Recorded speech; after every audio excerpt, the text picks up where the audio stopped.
Folks, Black Star Network is here. Oh, no punches! I'm real revolutionary right now. Support this man, Black Media. He makes sure that our stories are told.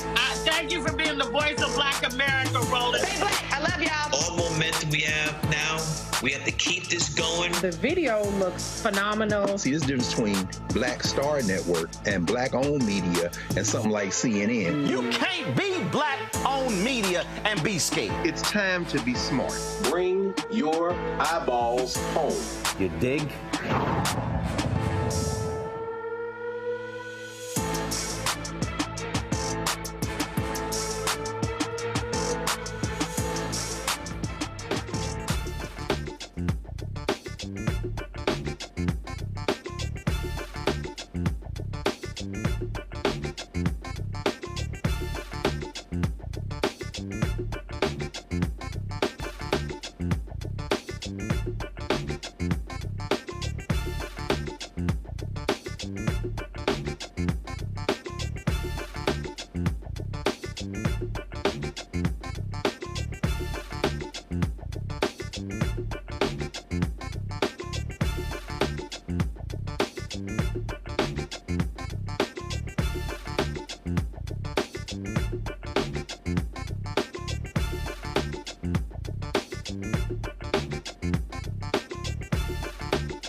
Today's Monday, February 19th, 2024, coming up on Roland Martin Unfiltered, streaming live on the Black Star Network.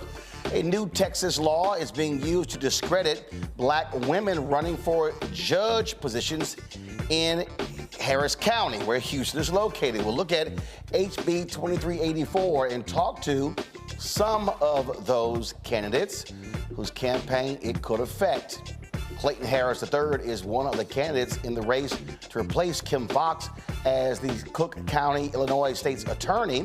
He'll be here to talk about why he's the best candidate. Tennessee Republican Congressman Tim Burchett misidentifies a man as the shooter in a mass shooting at the Kansas City Chiefs parade, then calls him an illegal alien. Now, Denton Loudermill is left trying to piece his life back together while receiving death threats. Nazis, these protesters, took the streets of Nashville, Tennessee over the weekend. This is what happens when Donald Trump is allowed in the Oval Office. A judge denies the appeal of the former cop who killed Ayanna Jefferson. Also, the Ohio Police Union is pleading with the Columbus District Attorney not to refile charges against the cop who killed a black man at his grandmother's home. Plus, everybody keeps talking about the Club Shay Shay, Shannon Sharp's interviews with Cat Williams and Monique. But I'm gonna walk you through why an interview that he did with Country Wayne is one that we should be talking about when it comes to owning content, providing economic opportunities for the African Americans. Wait until I walk y'all through this. It's time to bring the funk. I'm Roland Martin Unfiltered on the Black Star Network. Let's go. He's got it. Whatever the miss, he's on it. Whatever it is, he's got the scoop, the fact, the find. And when it breaks, he's right on time and it's rolling. Best believe he's knowing. Putting it down from sports to news to politics. With entertainment just for kicks, he's rolling. It's on go, roll, y'all. It's Roland Martin, yeah. Rolling with Roland now. He's funky, he's fresh, he's real, the best, you know he's Roland Martin now.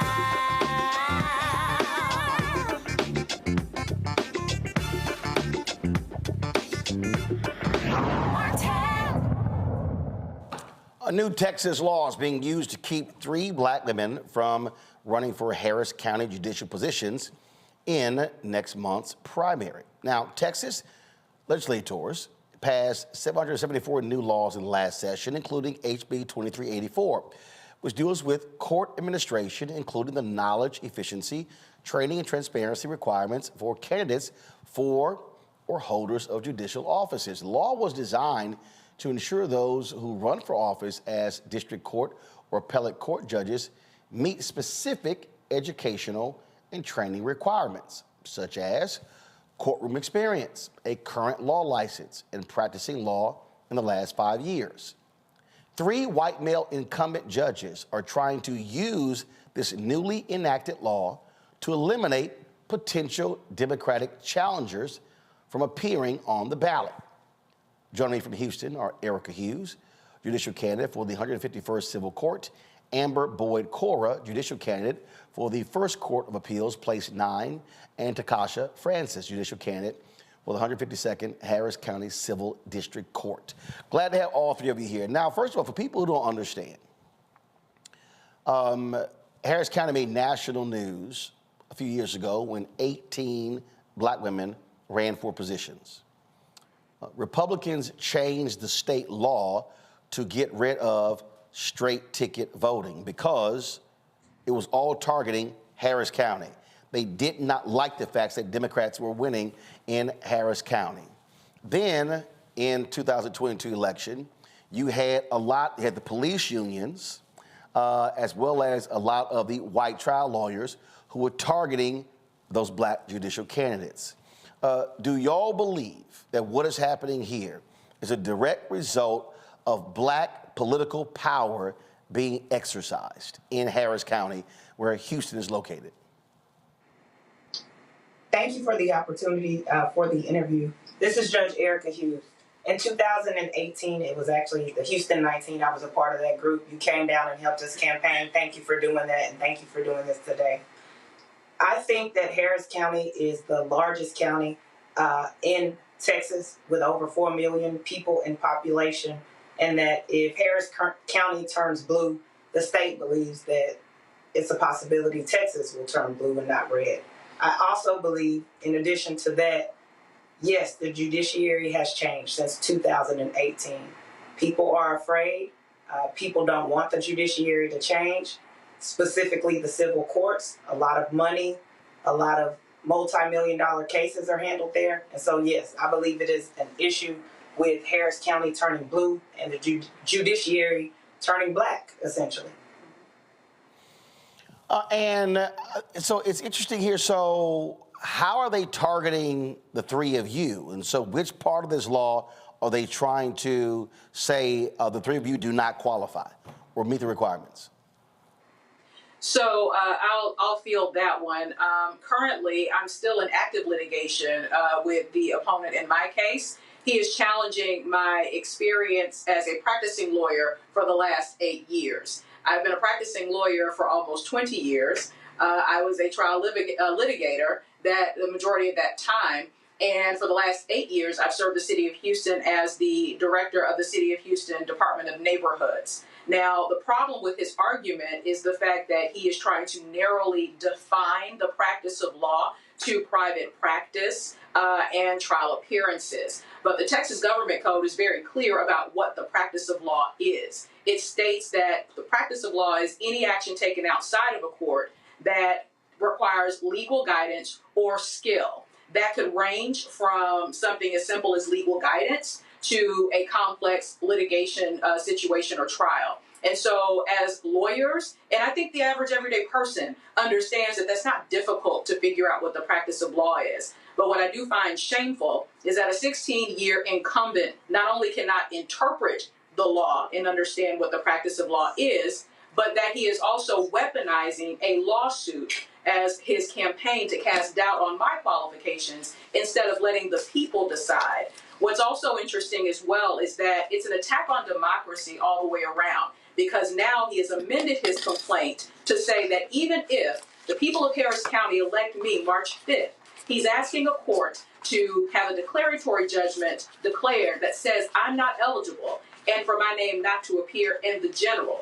He has also filed a temporary injunction ahead of that date to have my name removed from the general ballot. This is not democracy. It's shameful. And it is also telling of his lack of judicial character. Other candidates, your thoughts? Well, I'll piggyback on what Francis just spoken of.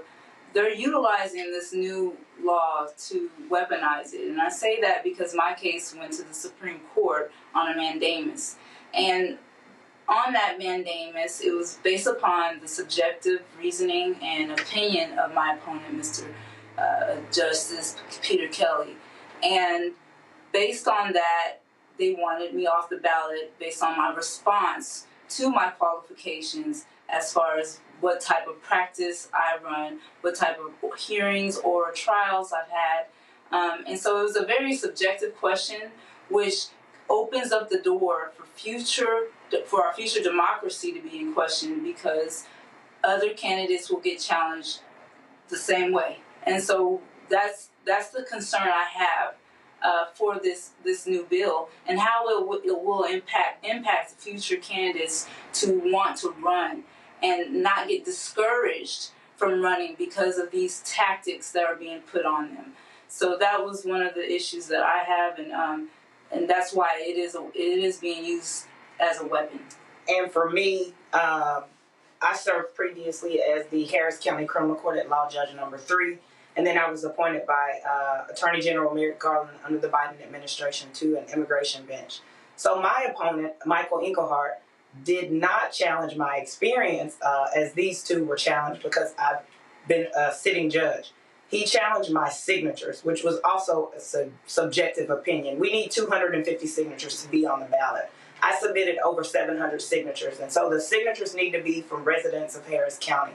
When I submitted the signatures, he looked at the application and requested it and indicated that 102 signatures had been forged. Subjective, because I say that he didn't have a handwriting expert, which is generally what's used in civil cases, to show that someone's signature is forged, and you need to have their original signature to compare it to the signature on the form to say they're different, and so therefore the signature is forged. So he filed a lawsuit, Michael Inglehart, in trial court, and at that time, my attorney requested to depose, of course, him and the Harris County Democratic Party. The thing about these cases is that all of us were not sued individually. This law does not require us to be sued or named as a party. The Harris County Democratic Party was the individual or entity named in the lawsuits. We're a party at interest, so we would literally have to intervene, or we would have to submit documentation to be a part of these lawsuits. So we're being attacked, but we're not able to defend ourselves. And so I'll go back to my signatures. He non-suited the case because he didn't want to be deposed. And then we went to the Court of Appeals. The Court of Appeals ruled in my favor, and they denied his request to have me removed from the ballot. He then filed the mandamus as well at the Supreme Court in Texas, and they also ruled in my favor, and they denied, again, his request to have me removed on the ballot. So I remain on the ballot, but it's still an issue of, are my signatures forged? Which they are not. They are definitely signatures from residents that live in Harris County, in fact.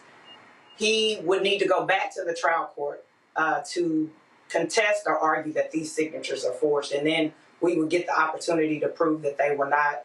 He would call his expert, I would call my expert, they would cancel each other out, and I would also call the individuals who signed.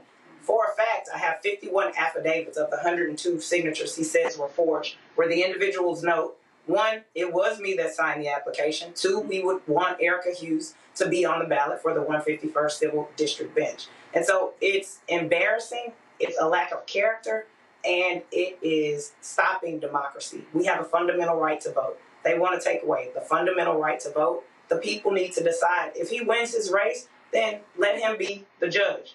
But vote for me on election day, I would be the judge. And so that's just, I guess, the summary of it, Mr. Martin. And Mr. Martin, if I could just add one additional thing to what Judge Hughes just said. She pointed out that she has affidavits on file. In my case right now, let me also mention the incumbent has no personal knowledge. He has no controverting witnesses. He has no controverting evidence to dispute what I have submitted as the practice of law during that time.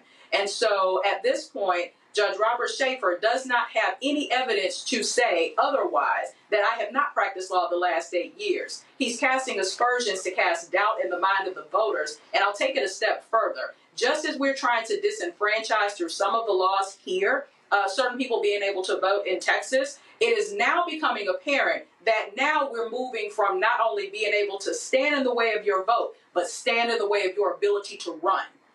That is not acceptable under any circumstances. Not to mention, I have an affidavit on file cataloging my experience, and my boss, who I reported to, which was the 62nd mayor of the city of Houston, Sylvester Turner, has put an affidavit on file corroborating my practice the last 8 years. So there's nothing from the other side to corroborate that but speculation, and that is a frivolous lawsuit. The law was put in place for us to state our qualifications, not defend our qualifications. All right, then. Well, we'll be seeing what's happening there. We appreciate it. One of the things that we keep talking about on this show, reminding our viewers and listeners, is that local elections matter. Lots of attention is always on the presidential race, the U.S. Senate races, gubernatorial races, but we are all impacted by down ballot races. And so these are crucial as well. And so we appreciate it. Keep us abreast of what happens with these challenges. Thank you. Thank you. Thank you. Folks, I'll go to a break. We'll be right back on Roland Martin Unfiltered right here on the Black Star Network. Back in a moment.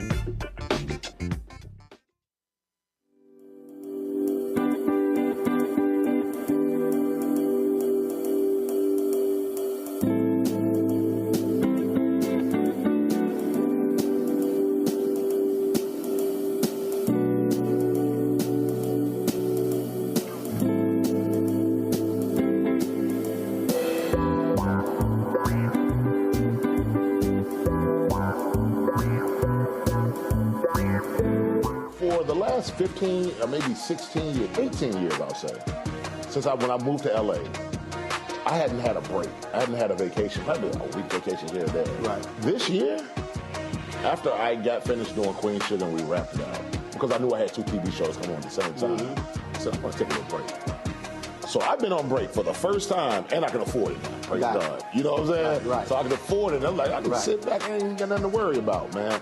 But this was the first time in almost in 2 decades that I've actually had time to sit back and smell the roses.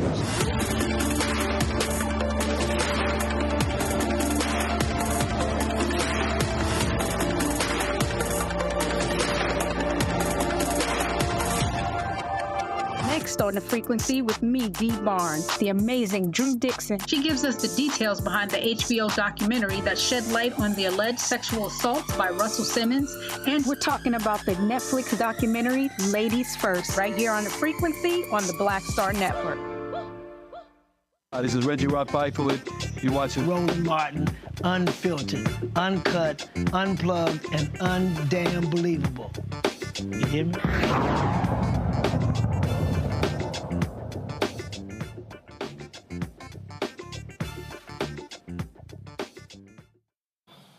All right, folks, welcome back to Roland Martin Unfiltered. Introducing my panel for today, Candace Kelly, legal analyst, South Orange, New Jersey, Dr. Amakongo Dominguez Sr., professorial lecturer, School of International Service, American University, and Joy Cheney, former executive director, the Washington Bureau, and senior vice president for policy and advocacy at the National Urban League out of D.C. Glad to have all three of you here. Candace, I'm going to start with you. I mean, the reality is this here. Elections all the time. You're going to have people who are going to try to use everything in their power to challenge folk from being on the ballot. And this is where, if you're running, you've got to be constantly prepared for these level of political attacks. And we see this all across the country.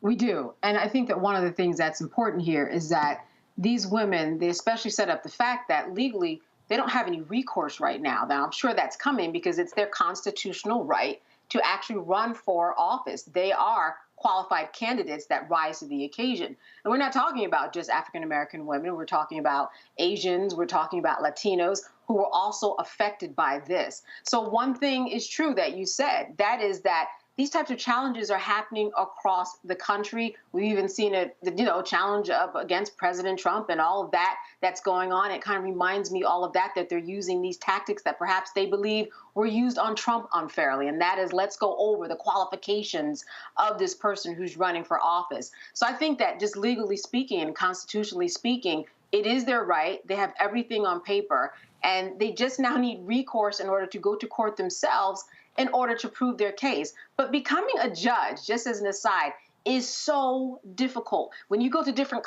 counties across the country, I mean, you have to run around to get signatures like they were speaking of. You have to run around and speak to judges. You have to do certain things within a certain period of time. To have this as an addition to what they are already going through, the holes that they already have to go through, is ridiculous. So hopefully we will hear more from them and the way that they will challenge this and ultimately win, because they obviously have the experience. Some of them have decades of experience that needs not to be questioned. You know, this is a Congo. What we also see, as I said, when we talk about Black Power, a lot of people were not happy when all those sisters won. And you had some ticked off folks. You've seen the attacks on progressive judges, progressive district attorneys in this country.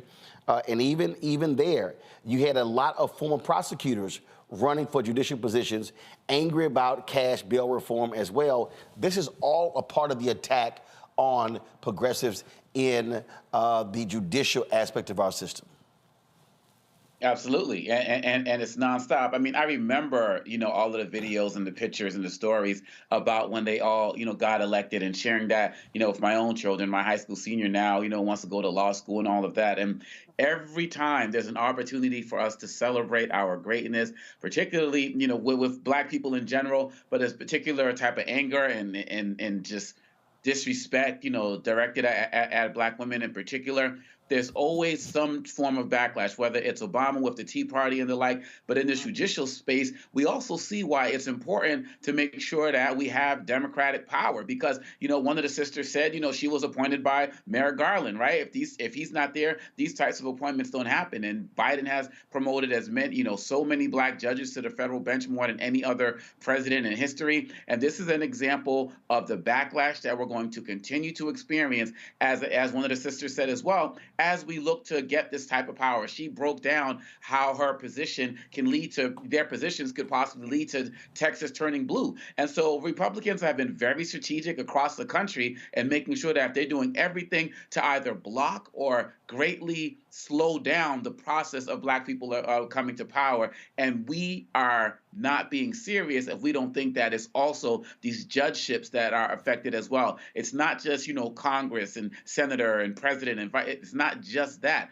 every level where there's a position where we can assert some influence, they are coming for that with the most nonsensical methods to try to challenge us. And we have to keep speaking up, because I've been on the news all day, not me in turn personally, but listening to the news all day. There's not one story about this. So we have to use our platforms to continue to speak on this. Joy?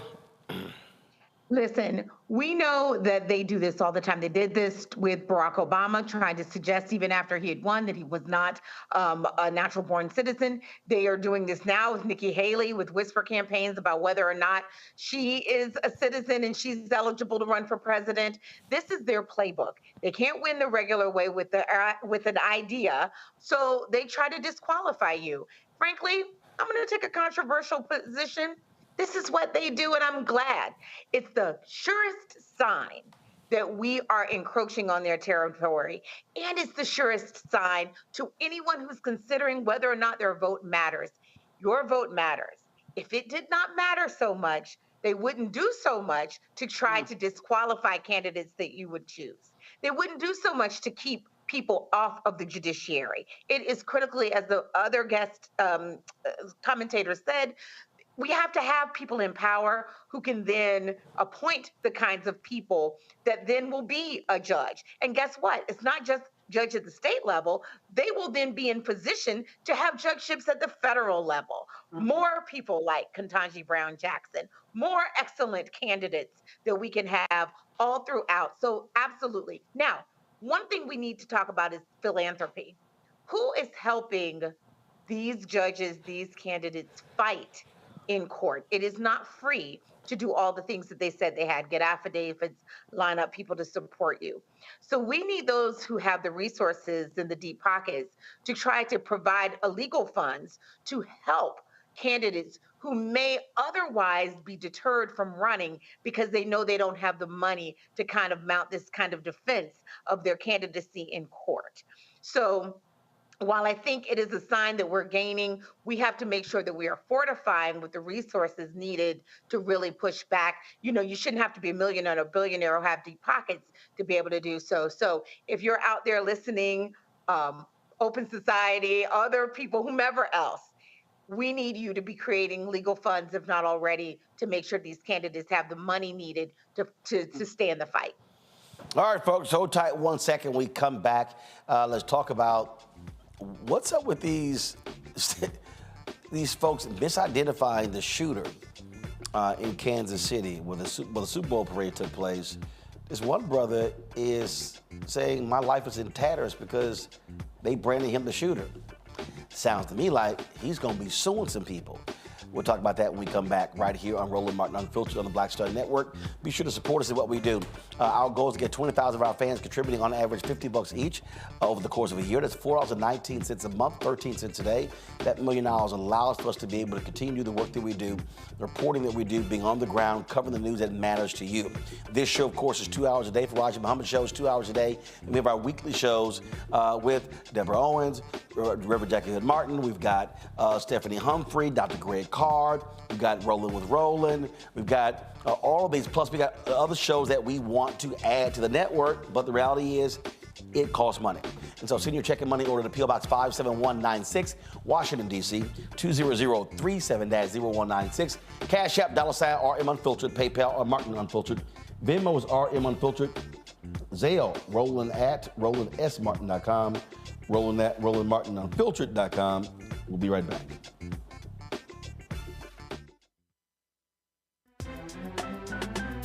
I'm Faraji Muhammad, live from LA.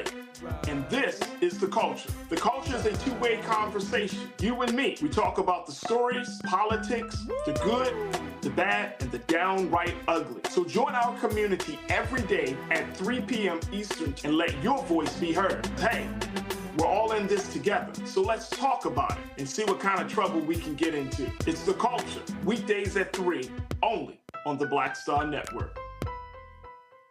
Next on the Black Table with me, Greg Carr, we look at one of the most influential and prominent Black Americans of the 20th century. His work literally changed the world. Among other things, he played a major role in creating the United Nations.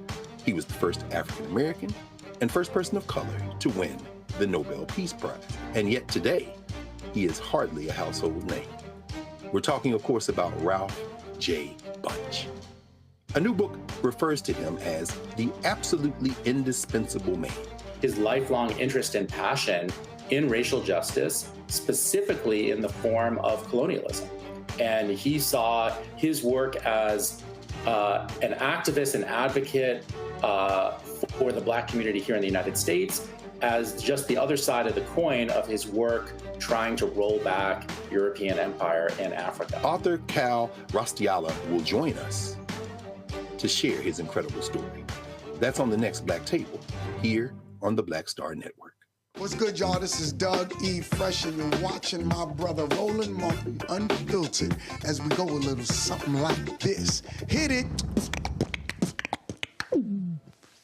It's real.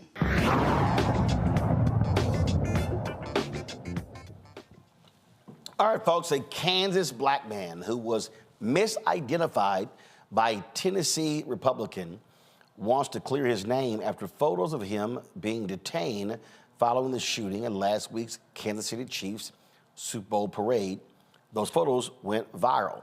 Congressman Tim Burchett posted on his social media the photo of Denton Loudermill being detained during the chaos, identifying Loudermill as the shooting and claiming that he's an illegal alien.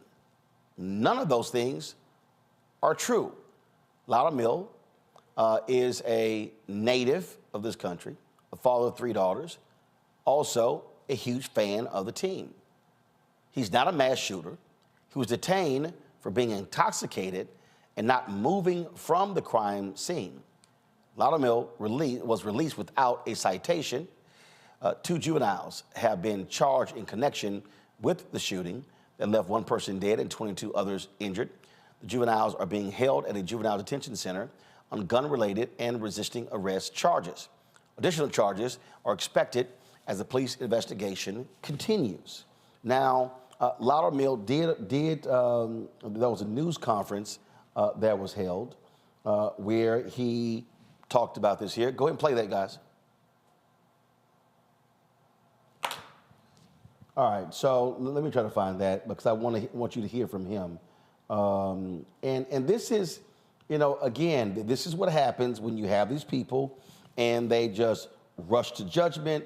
They start showing photos and things along those lines. I'm going to play for you in a second some of his comments. But Candace, does he have any recourse against the congressman for spreading those images and labeling him as the shooter? He absolutely does. And we've seen this before. We saw this during the Boston Marathon when someone was falsely identified as being a part of killing people there years ago.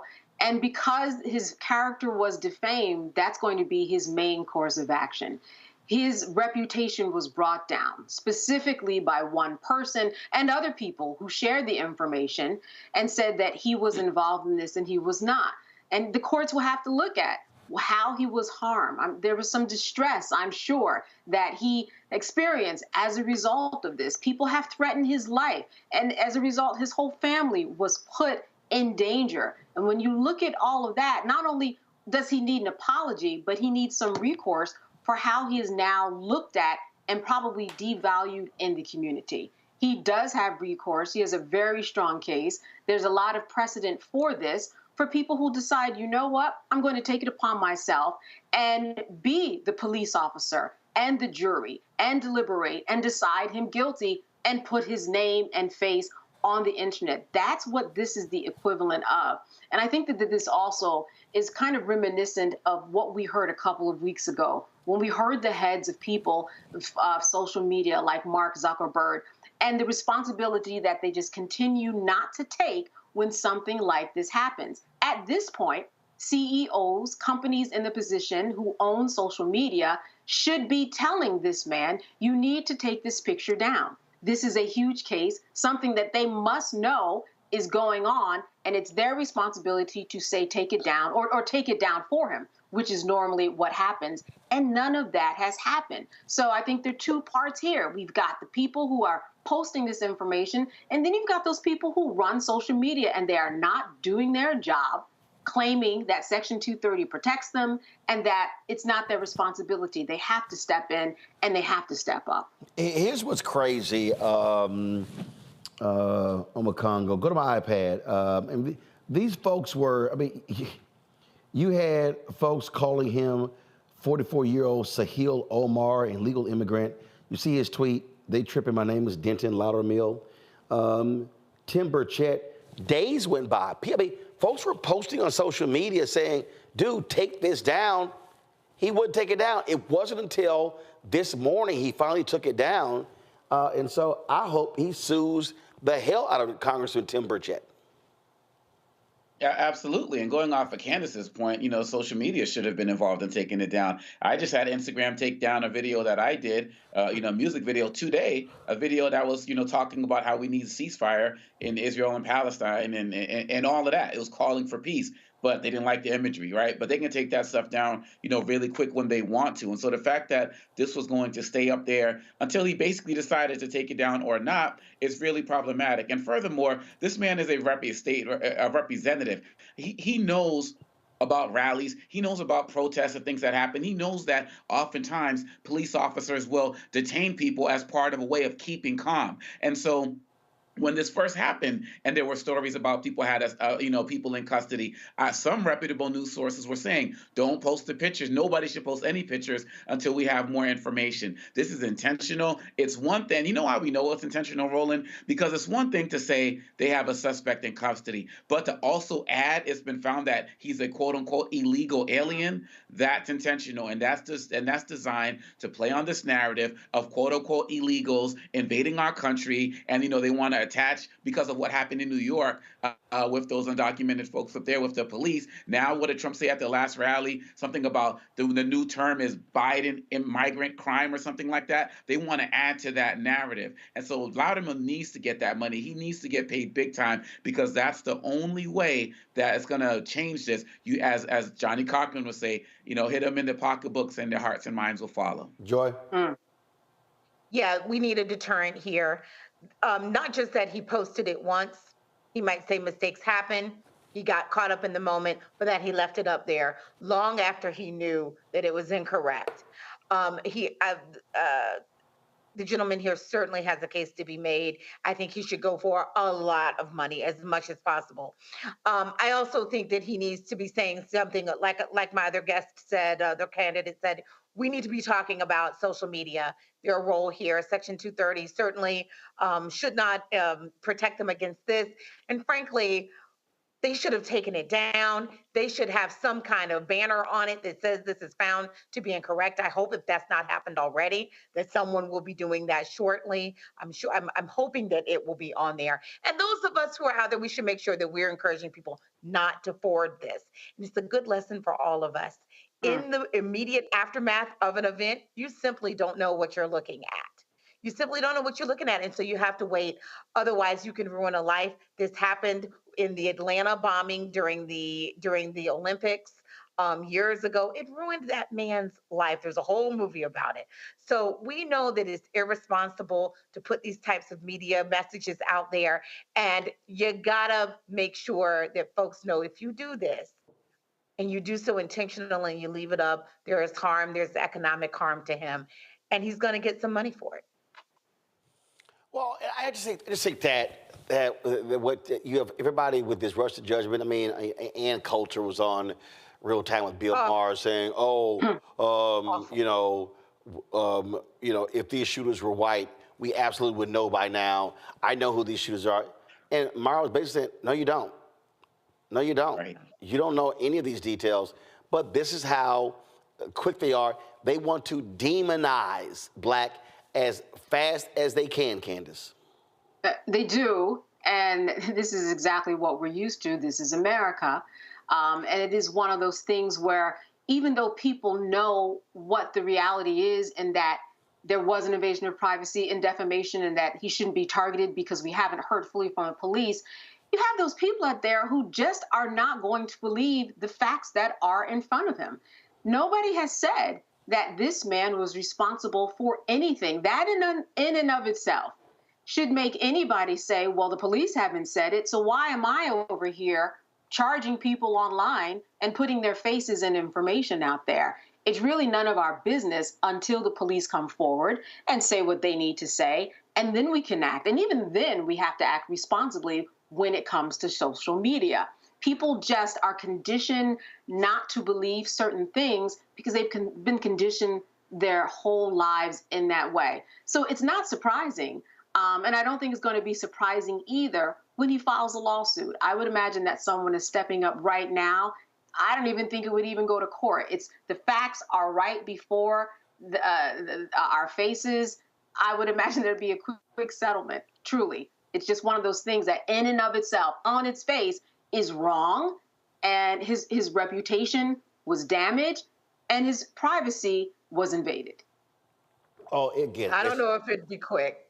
These people are pretty thick. But I do think, yeah, they're pretty darn thick. You know, the other thing is, early on, I thought that one of the reasons they didn't have a person is they weren't sure if they were adults. That there was a belief early on that they were children. And so, of course, our responsibilities around kids are different than when they are adults. So there are a lot of things that are yet to be determined in this case. So he was just doubly irresponsible for getting way out there and really contradicting some of the early reports that we still don't know whether they're true or not. But what we do know is that this gentleman is innocent of any of these accusations, and the representative should be just humiliated that he attempted to ruin this man's life, and he should have some accountability for it. And the chief should hook him up with season tickets. I'm just saying, hook a brother up. Hey man, you got to go for it all. Well, it is quite interesting. We see this. I got to ask y'all this here. So these tweets have been going around for the past a couple of hours. So Dr. Shelley Carbone, who works in the White House, worked in the White House under Trump, was on active duty. Now, I don't know if y'all saw this here, but this actually was posted on Twitter. Babysitting this dumbass all week. This is Office of the Second Gentleman. Carbone's tweets are not protected. And I'm watching all of these tweets going back and forth on social media. And people are very highly critical of this. And you got others looking to confirm this. But I'm sitting here looking at all of these, again, folks who are commenting on this, talking about this here. And one of the things that you have, you have folks who are Trump holdovers who frankly have no business being there. This is where, if you're Biden-Harris, get rid of all of these people who are holdovers, who love and endear themselves to the crazed, deranged orange man. Congo? Oh, period, bottom line. Look, I understand Biden wanted to be a uniter and fighting to save the soul of the nation and all of that other type of stuff. But saving the soul of the nation doesn't mean that you keep people on your staff, on our, payroll that, taxes are paying for, who are, racist or ignorant or disrespectful or, anti-Semitic, Islamophobic. What's the guy's name in the post office as well, who Trump put in as, these types of folks, who helped delay the mail system during the last election and the like. These people have no business and no right to stay within government. We already know what Trump is planning to do as it relates to if he is to win the next election. He already has his list of cronies in every position who will help enable him to become a dictator. And this is kind of this weird pathology that has always existed in this country, whether we're talking about, people who, enslaved folks, who got some forms of reparations once they lost their enslaved individuals. Once we didn't fully penalize, people who were part of, the Civil War and the Confederacy, and they got kind of let off easy. We have this very twisted and sordid history of letting people in spaces that they do not belong in. And Biden has every right. Look, Merrick Garland's a Republican, right? And, the herd, is a Republican as well. We're not saying it's got to be all Democrats, but people who don't demonstrate the type of decorum that you claim you want to be about, regardless of their party, have no business on your payroll. And Biden and Harris really need to step it up. Okay. Go ahead, Joy, go ahead. But listen, we do have to protect civil servants. And I don't know, just because that person is in the White House doesn't mean that they're not covered under civil servant laws. And so the standards for who gets fired and who doesn't when you get a new administration are different. They may not be holdovers. I don't know this person. I'll look it up afterwards to see if she's really a holdover, or is she someone who is a part of the civil service who still works at the White House? I know plenty of people who were civil servants who were Democrats who worked throughout the Trump administration.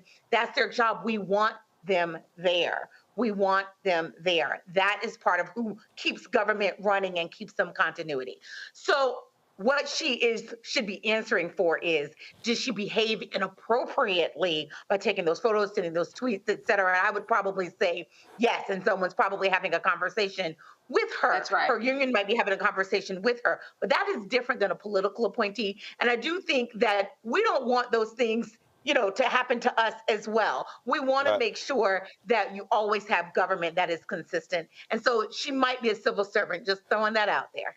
Folks, different ideas are fine, but just disrespect like that. Like I said, if it was a Democrat person who did it, I would be like, they got to go. If people don't represent the standards you set, they have to go. Period. Bottom line. And that's what I'm saying. But absolutely, I'm not saying it should be all Democrats or anything like that.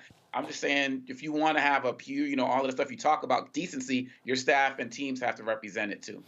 All right, folks, hold tight 1 second. We come back. Oh, Lord, the right is losing their minds because Donald Trump was held responsible for being a liar and a cheat.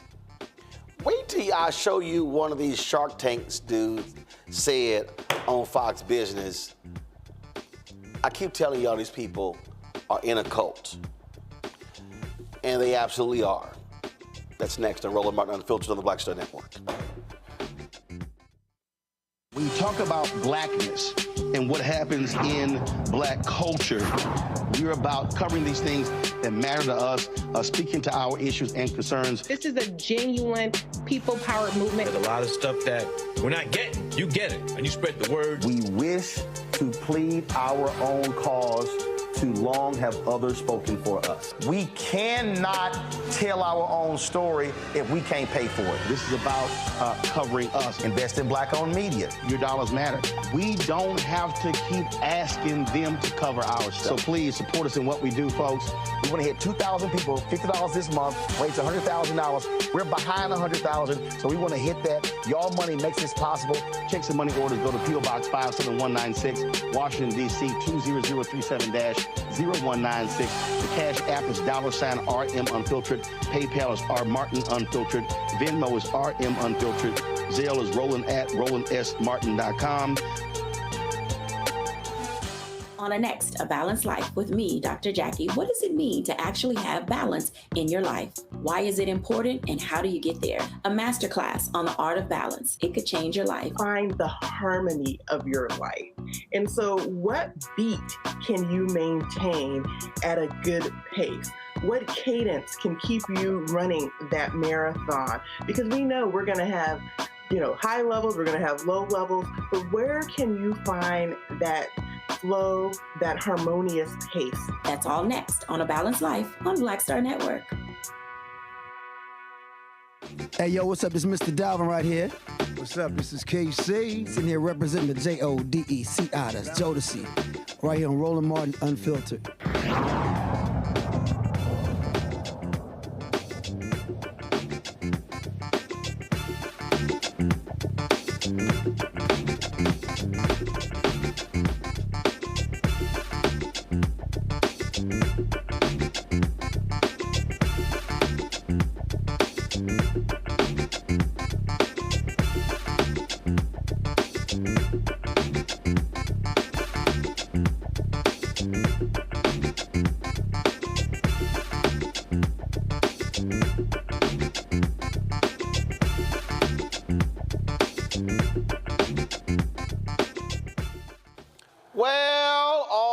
Trump cultists are really upset that Tish James was successful in proving he's a fraud.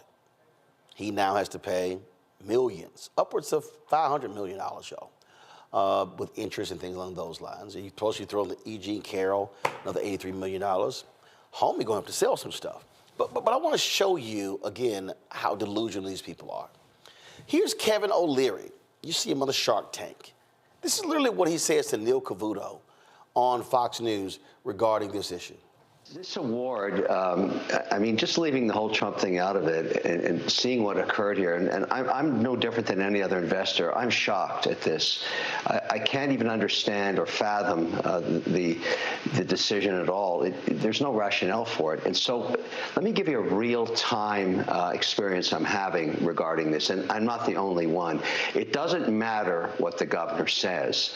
New York was already a loser state. Like California is a loser state. There are many loser states because of policy, high taxes, uncompetitive regulation. It was already on the top of the list of being a loser state.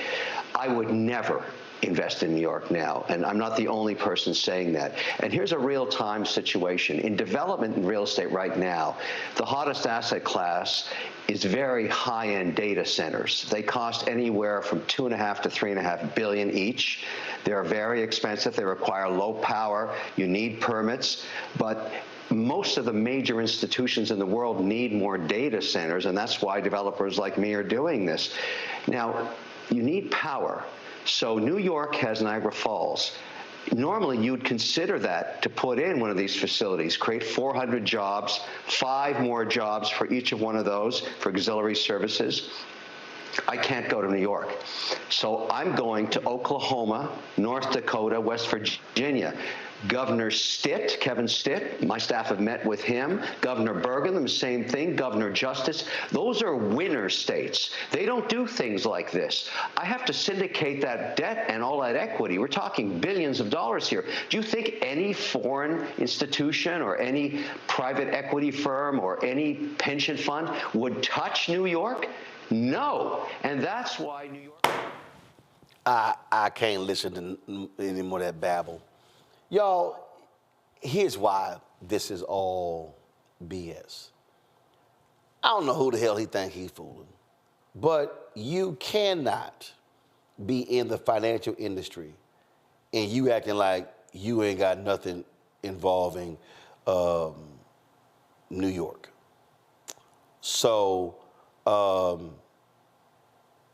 that's stupid.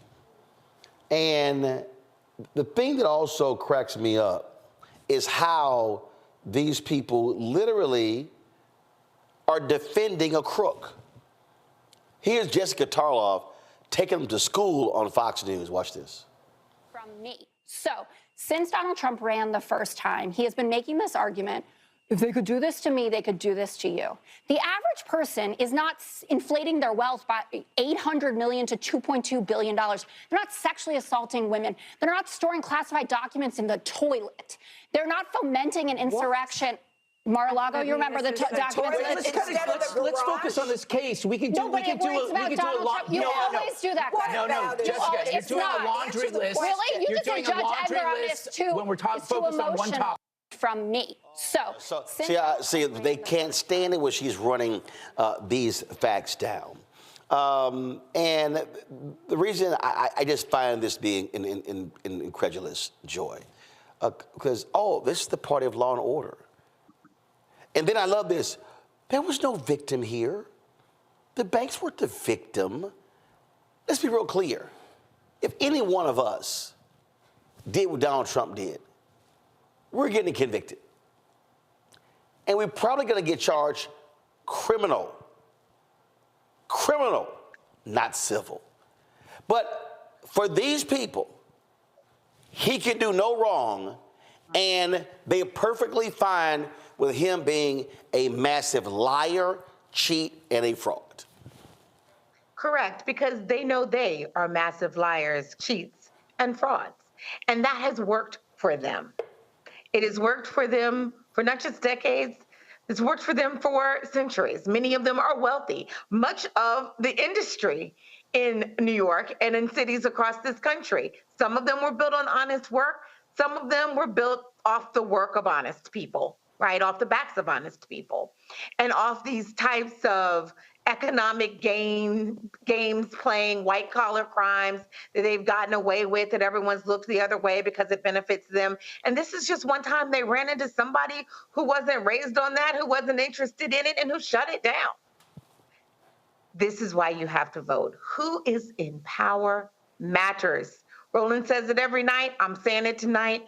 It matters because when you're in power, then you have the opportunity to hold people accountable and say, what you've been doing before, you can't do it now. You're going to have to be an honest broker. You're going to have to be an honest broker. Right. I mean, Candace, and to say that, oh my God, you know, these what the judge ruled was weird. No, the judge was kind of clear. Dude, you claim your penthouse in Trump Tower was 33,000 square feet. It was 11. It was 11. They showed how Eric Trump was saying, no, we're going to say the assets are worth this here. They were flat out lying. The reason folks like Kevin O'Leary are upset because all the people in New York may have to stop lying. They have to start telling the truth because they could be inflating their assets to qualify for loans. Yeah, let's talk about the numbers. The numbers don't lie. It was on the paper, and that's why the judge was so convicted in what he said, that I'm looking at the numbers here, and clearly you inflated them. There's a whole trail. There are those numbers right there. But Roland, on the other side, there are some different numbers, and that's why the public relations campaign has begun. And that is that when you do look at what Trump is doing and how people are still receiving him, he's not losing. He's going to be the Republican candidate. And so for people who believe that he is still their God, they are still following him. He sold out 1,000 sneakers for $400 a piece for a reason, when we know that his base is not the base can afford those sneakers. So we're looking at a lot of things and competing forces going on. But the bottom line is that the public relations campaign has begun. Here's some other numbers, too. How can you get away from the numbers on Wall Street and the stock exchange and try to just disregard New York City as being the center of the universe when it comes to money and how money flows in and out of not just New York City, but the country and the world? This is where people go to. It's all in the numbers. The numbers are just not adding up for Trump right now, but we are beginning another public relations campaign. Omakongo, this is where you have to hammer him on, you are a cheat, you are a liar, you are a fraud. Because that's what he is. And clearly for these cultists, they don't care. They don't mind it. They think everything is awful. So when he said, I can shoot somebody in the middle of Fifth Avenue and I'll be able to get away with it, he's right, because they are absolutely deranged people. And what we have to understand is, if these deranged people don't care about any of these trials, any of these decisions, we got to say, we damn sure got to go out and vote to keep y'all crazy asses from being in power. Every single day is a new advertisement on why we should not be voting for this man and why we have to continue to spread the word. And, for that guy O'Leary, talking about, the poorest states, and he's talking about going to West Virginia. It's one of the top 10 poorest states in the country, or somewhere on the list. And so, these guys even lie about those facts. And you are right. There are minions every single place in the government, kind of going back to our first segment about the judges, whether we're talking about, Mike Johnson and look at everything that he's doing to hold the country from moving forward. So we're talking about in the Congress, we're talking about on these shows, they're sitting here talking about this makes no sense. Trump was charged with, under Letitia James, if I am correct, under the Martin Act, which came about in the 1920s. It's one of the harshest fraud types of laws in the United States, and that's what they got Trump on. All of these charges that Trump is being brought on are laws that came, decades and decades ago. And he's a hustler, plain and simple, bottom line. And so the way in which Letitia James, made this so strategically in terms of how she brought it up to charging him, it was extremely powerful. And going around had already ruled that he was a fraud prior to this decision last week about how much he was going to owe. And we have to basically ask a simple question. If you can't run your business, how you're going to run the country. Even above all of the racism and all of the homophobia, the sexism, all of the real things that we have to worry about with Trump, the fact of the matter is people elected him the first time because they thought they wanted a businessman to run the country. He can't even run his own businesses. Period, bottom line. That's the only real advertisement you need that should come from this. And I hope some of these super PACs out there supporting Biden are already running those ads so I can share them too. Indeed. Well, the folks at 11 Films, they dropped a pretty good ad recently. So what I'm going to do is I want to play that for you, and then we're going to go to a break. And there's some people who are doing their own independent work outside of these campaigns. And so check out this film here. These are from the folks at 11 Films. The Republican Party has become unrecognizable.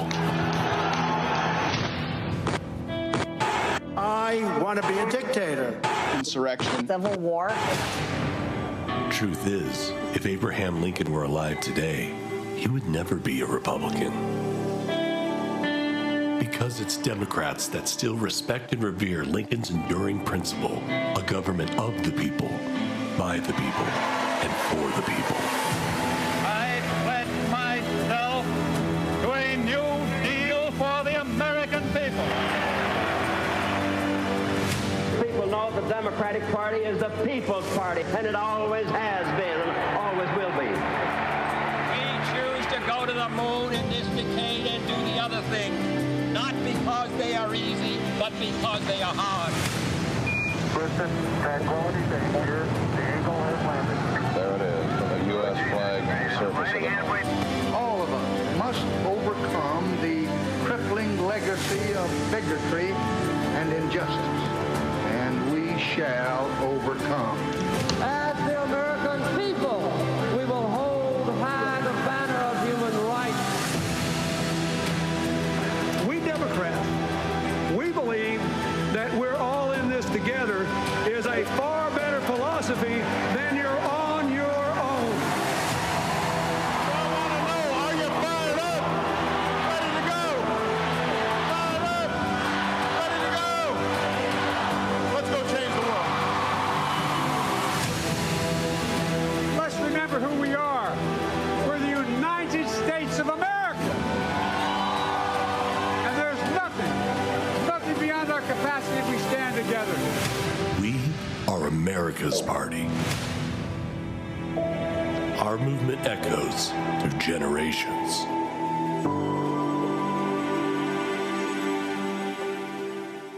This right here, again, if you're going to be engaged in a battle, then you better swing.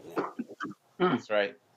Joy, you holding your phone up? What were you doing there? I'm resharing. I think it is so critical that we really talk to people and hit them in their hearts, in their minds, everywhere, and let them know elections matter. If they did not matter, they would not try so hard to disenfranchise us, to kick us off the ballot, to make it hard for us to vote. You can't have water. You can't register more than two people register.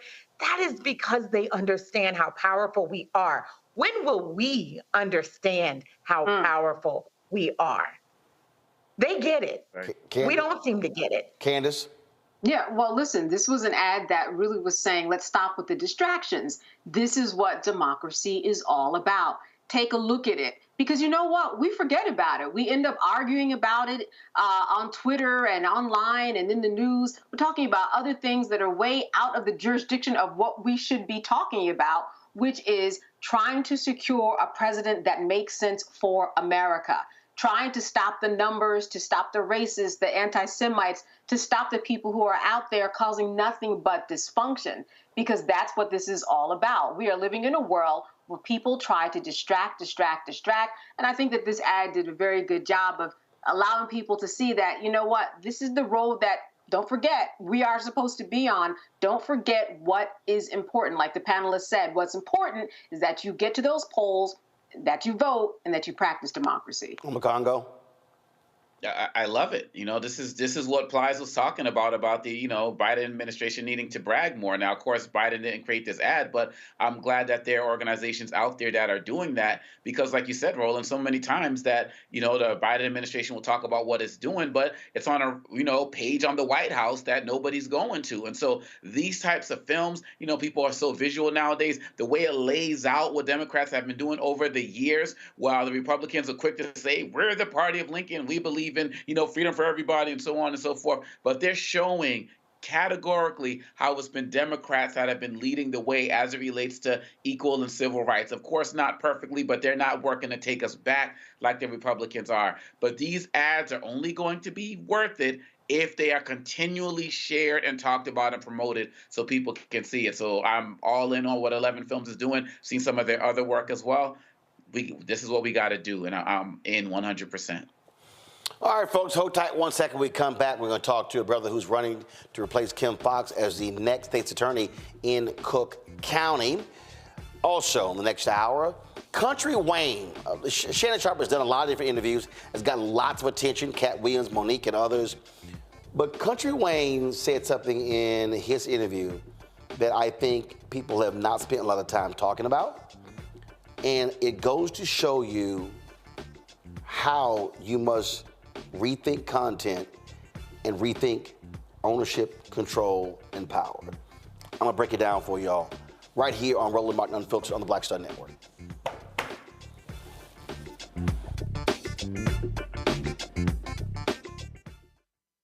Grow your business or career with Grow with Google's wide range of online courses, digital training, and tools.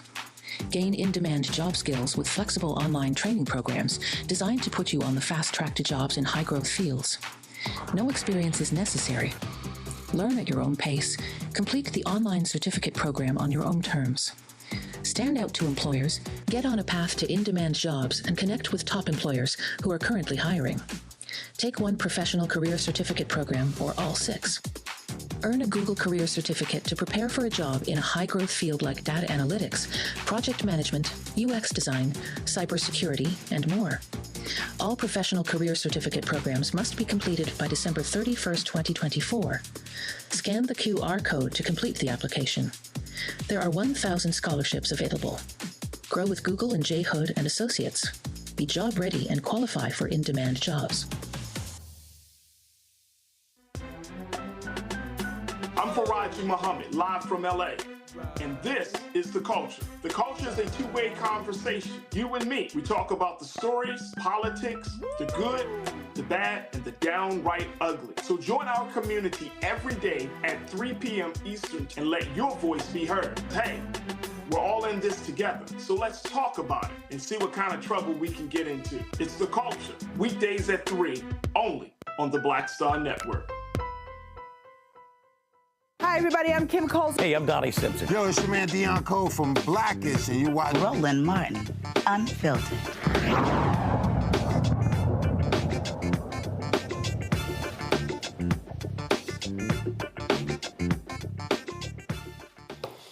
All right, folks. A few years ago, when Anita Alvarez chose to not go after the cops who killed Laquan McDonald, guess what? She got bounced out. Kim Foxx was elected. Well, Kim Foxx has chosen not to run for Cook County State's attorney.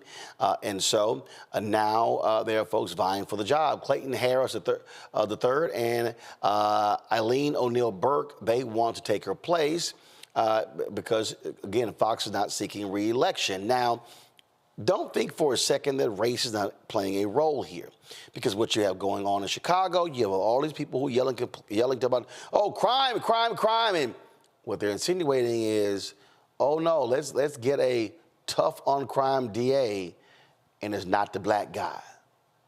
Well, yeah, we can see through the BS. Clayton Harris joins us right now. Clayton, glad to have you on Roland Martin Unfiltered.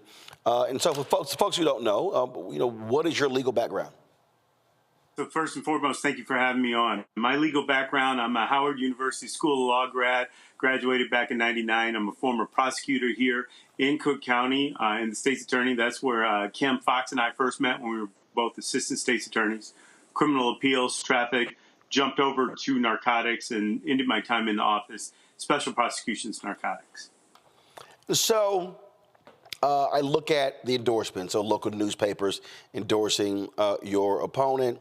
Again, what I'm hearing, again, all of this, and I'm seeing this in other cities across the country, tougher crime, tougher crime, tougher crime. Because so they are insinuating that Kim Foxx was soft on the crime because she looked at a lot of the cases and said, what does it make sense in terms of how we utilize our department resources when it comes to dealing with people who are breaking crimes in the county?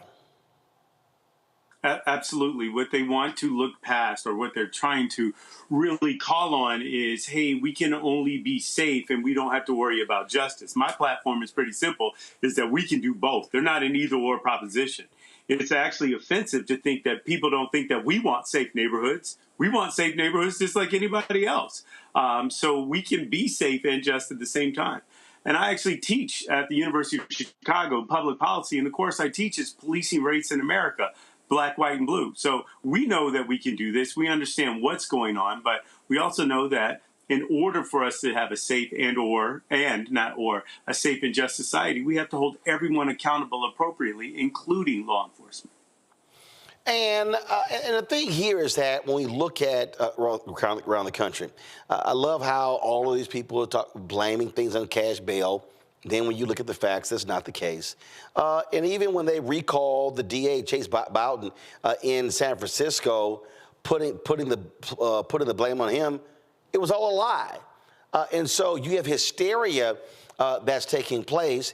And so now you have people say, well, let's go after these progressive DAs. They are the cause of all of this, as opposed to confronting the reality. When you talk about crime in this country, it's driven by economics. Go to the neighborhoods where you have high credit scores and expensive homes, you're not going to see that crime. You can look at education, you can look at economics as predictors. I've talked to numerous police chiefs, they've said the same thing. The people who know, and what it is people are afraid to address the problem. As a public policy professor, what I tell is a lot of times people focus on the issues and not the problem. The problem is what's causing the issue, but when you focus on the issue, you might temporarily fix or remedy that issue, but it's going to pop back up because you never address the problem.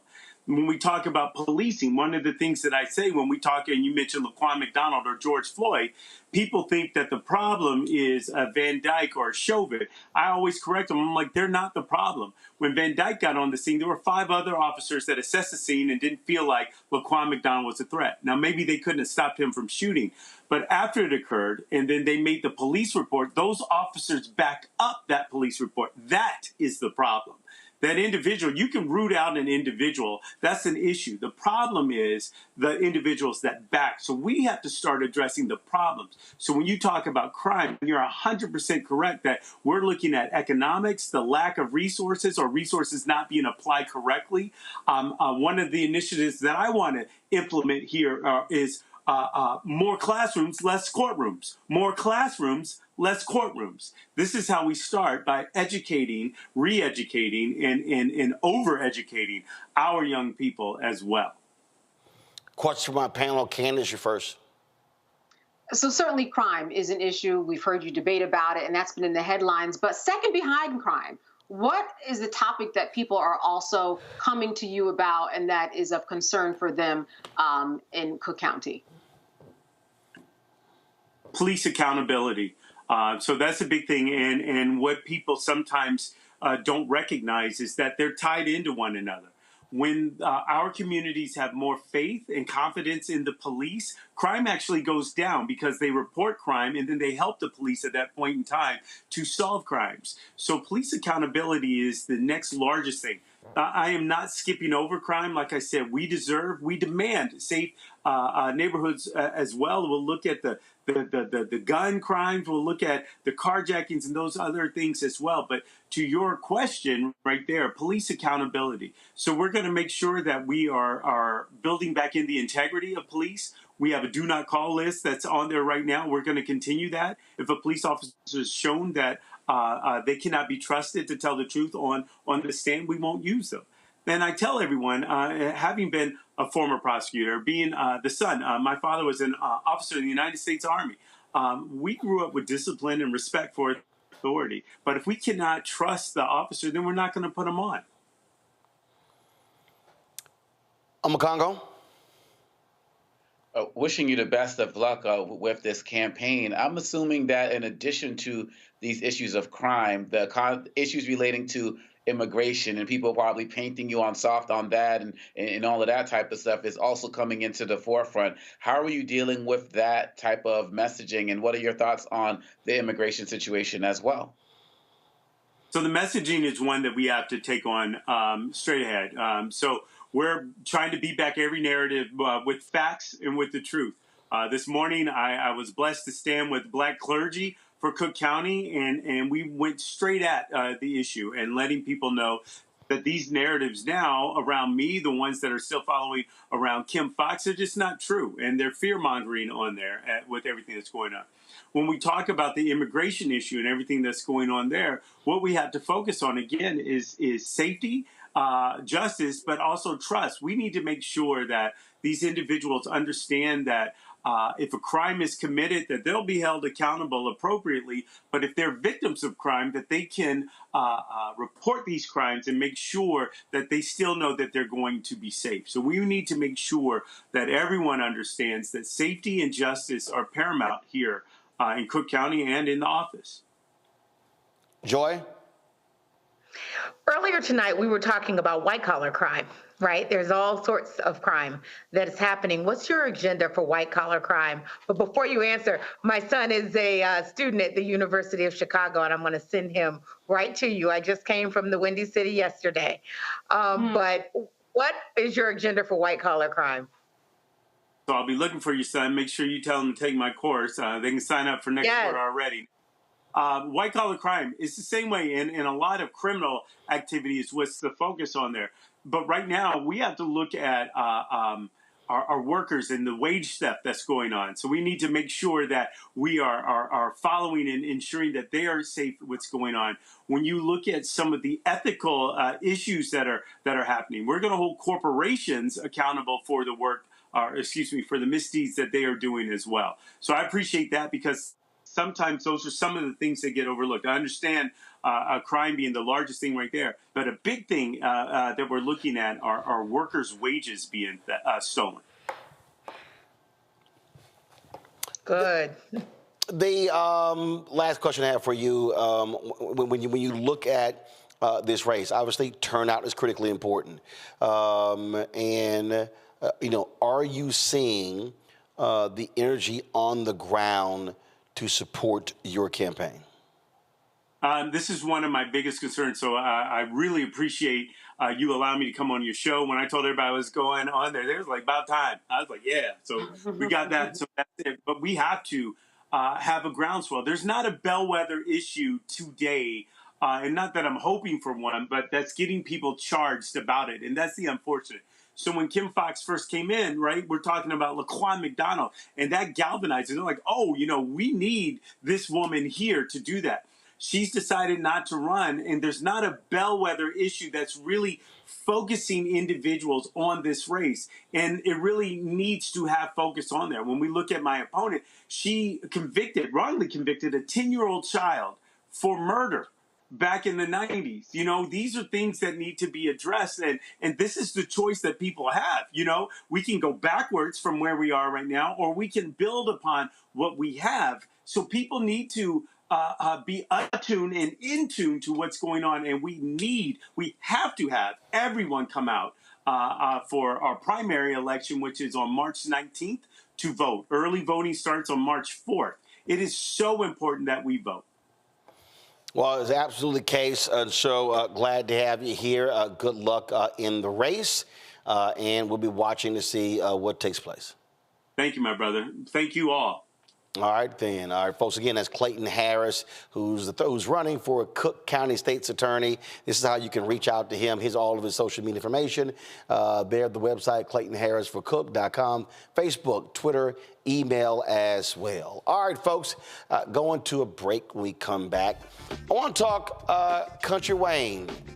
Shannon Sharpe, Club Shay Shay, ownership, content, and seeing something where others think you're crazy, but nope, you get it, others don't. I'm gonna break this thing down when we come back on Roland Martin Unfiltered right here on the Black Star Network.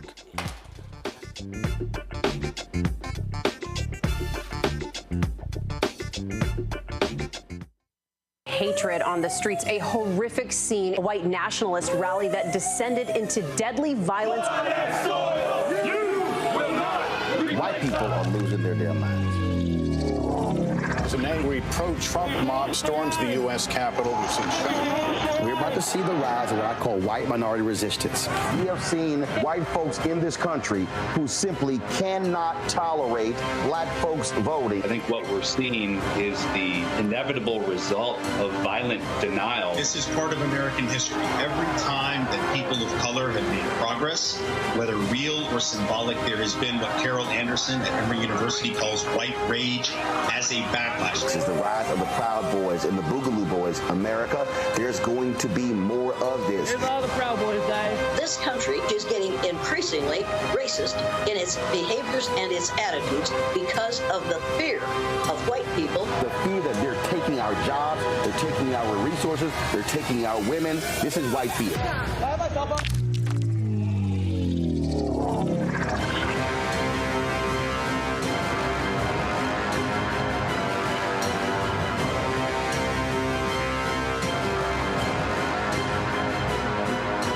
Next on the Black Table with me, Greg Carr, we look at one of the most influential and prominent Black Americans of the 20th century.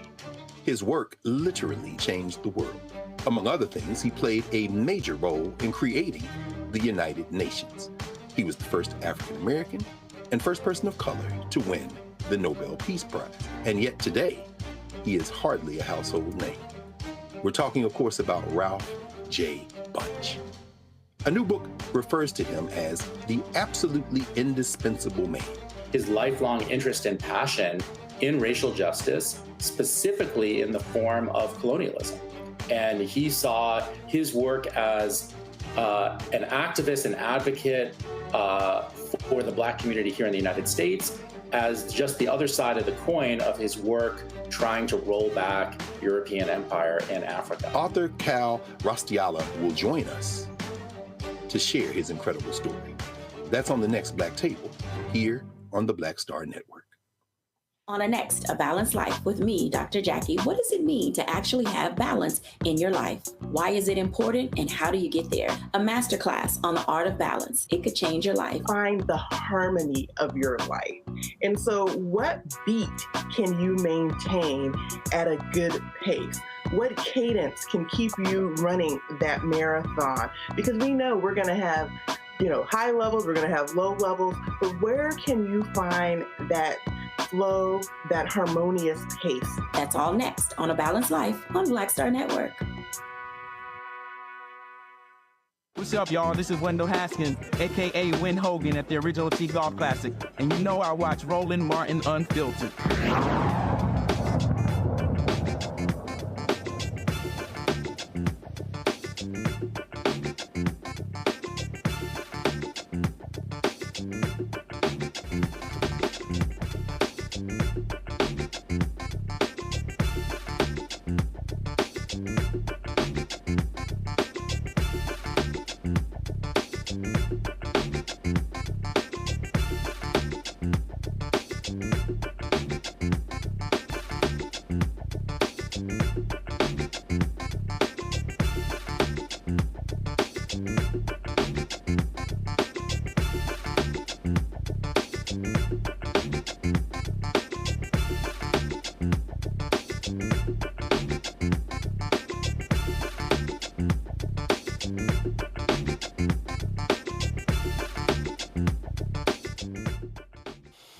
So y'all know I often on this show, I'm always talking about business and then seeing things that others don't see and also understanding content. You know, a lot of people have been talking about the Club Shay Shay interview, Shannon Sharpe, and his interviews with Cat Williams and Monique. And I said before, I'm not wasting my time with what somebody say about Tyler and Oprah and other comedians. I mean, I don't care about that stuff. I don't. It means nothing to me. And Shannon's been killing it, did huge numbers, and that's fine. I mean, that's his show. Cool. I got no issue with that. And people are like, well, you going to talk about that? No. I've been meaning to talk about, though, one of the interviews he did. It was with Country Wayne. He's a comedian. And there were some things that he said that I think we should be learning from and to understand. And it didn't get the same amount of attention, obviously, as a lot of stuff that Kat and Monique said. But I dare say this portion of the interview, I argue, has far more value, has greater impact, and if people think about it, could profoundly change how we understand and utilize social media as well as content. Listen to some of this. How much money do you think you made? Hold on one second. I'm gonna do this here. Let me get this thing connected properly.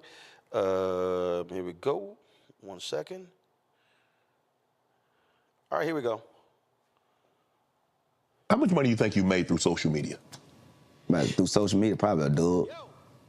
Probably about just social media. Probably about 20 million last 3 years. That's when I really started monetizing. Telling jokes, huh?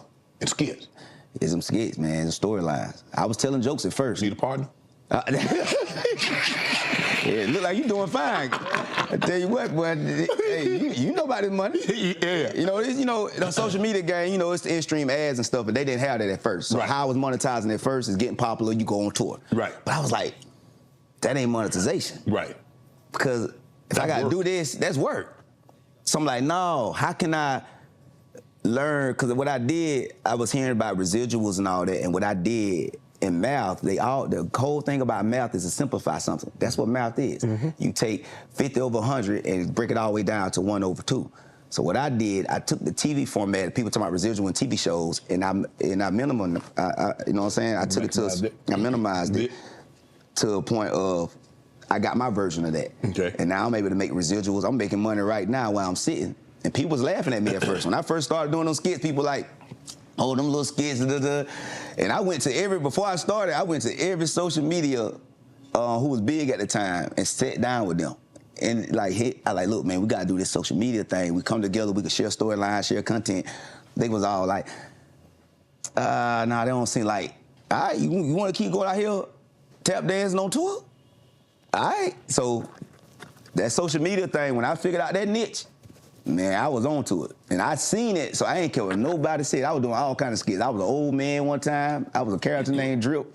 And I'm like, man, this money really on social media. Because that's where everybody eyeballs at. Right. So if I'm an advertiser, right, I'm going to keep pouring money into social media. So I feel like social media was the future, whether people wanted to accept it or not. But you knew that. I knew that. I knew that because I already realized, I paid attention and listened. And I realized Hollywood was always the ad business. It never was the movie business, right? The TV show business. They always say, "Let us pay our bills." So you got to pay. And in the Army, commercial. Yeah, in the Army they teach you attention to detail. Teamwork is the key. So wherever the eyeballs are at, that's where the money gonna be at. Right. So if I'm looking to my left and the right, and people on their phone all day, it's like investing in the stock. I would be stupid to believe that people are watching this more than they watching this. So I'm like, and these advertisers finna start pouring this money, and I'm gonna be a part of this new generation. You got on the train early. I got on early. And I caught the pandemic because we'll never sit down like that again. No. So I was like, man, we sit down, everybody waiting to go back to work? I'm like, no. And everybody wants to be entertained when there's no entertainment going on. Man, I got all the kinks practicing. Okay, they like this, the algorithm like this like this, this like this, this like this, this like this. I say, bam. I say, man, listen, oh boy. I said, I'm gonna have me $1 billion by the time I'm 50. You know what I'm saying? I already seen it. It was just too many people watching social media. Besides, obviously, you take care of your kids, you take care of your family. What are some of the other things Wayne spent his money on? What do you spend your money on for you? For me, I got a Rolls Royce, my house furnished, you know what I'm saying?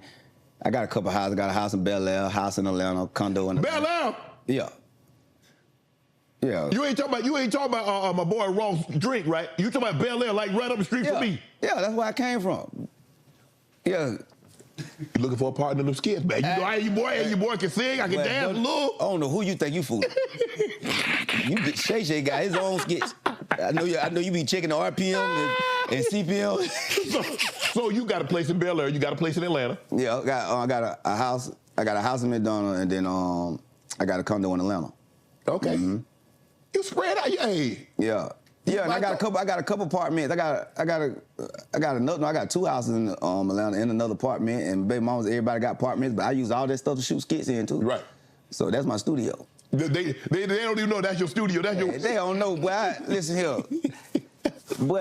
It's hand over fist because I understood the content and I spend my money on content. Right. You know what I'm saying? Because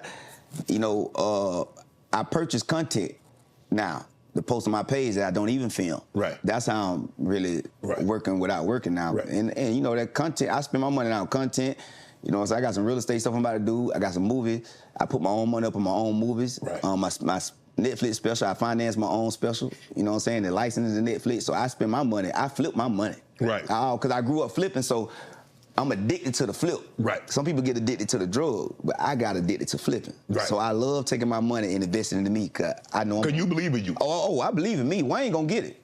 They can say what they want to about Wayne every time. The country boy here, I ain't studying what they talking about. I mean, obviously, like. If y'all were paying attention, if you understood the gain that you were getting. See, the reason, even before Shannon interviewed Wayne, I was paying attention to this because during COVID, I was watching those videos and I DM'd Country Wayne a few times because I was curious how they shot him. I was curious, were they shooting multiple cameras? Were they editing? And in the interview, he says, no, they were shooting them straight. He said, no editing. They were shooting with iPhones. That was it. And then I remember watching an interview where Wayne talked about how people told him, you can't, if you're gonna go on tour, if you're gonna go perform, in these theaters, you're going to have to get a comedian with a bigger name to travel with you. Well, he cultivated his following on social media, and then when he hit the road, he was selling the venues out himself, which meant that he didn't have to pay another big-name comedian money to sell the venues out because he was selling it out. He was monetizing his audience. But see, I don't know if y'all missed it. Now, again, a lot of his skits were on Instagram, and he talked about YouTube, but he actually cut a deal where he had his stuff on Facebook. Did you say Facebook? Yeah. He posted this today or yesterday, where he pulled it. And this is from an Instagram page, the most popular social media platforms. Number one by monthly active users. So number one, you see here, Facebook, YouTube 2. Then you got WhatsApp, Instagram, TikTok, and it goes down, Messenger. You got these, Snapchat at the bottom. And you see Twitter not even in the top 10. Some of y'all missed that. Twitter's not even in the top 10. And so Wayne, in his comment there, he said, I'm glad I didn't listen to people who said Facebook fell off. So he was doing his content on Instagram. Facebook saw it. And if you see the interview with Shannon, he was doing so well on Facebook, they called him and said, can you do more videos? Why? They were making money as well.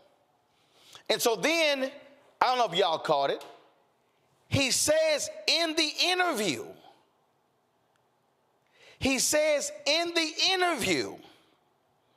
that I'm now financing my own movies. So when y'all go to Netflix and see the Country Wayne movie, Netflix is paying Wayne a licensing fee. Okay, I don't think some of y'all realize what I just said. Netflix does not own Wayne's content. Because Wayne is not going to Netflix saying, hey, I got an idea. Can y'all finance this? Wayne is saying, no, I don't need y'all to finance my stuff. I can finance it myself. So now, when he goes to the table, some of y'all need to listen to what I'm about to tell y'all. Wayne is not at the table as talent. He's at the table as the business in show business. In the same interview, because some of y'all might remember when we talked about Taraji Henson, and we talked about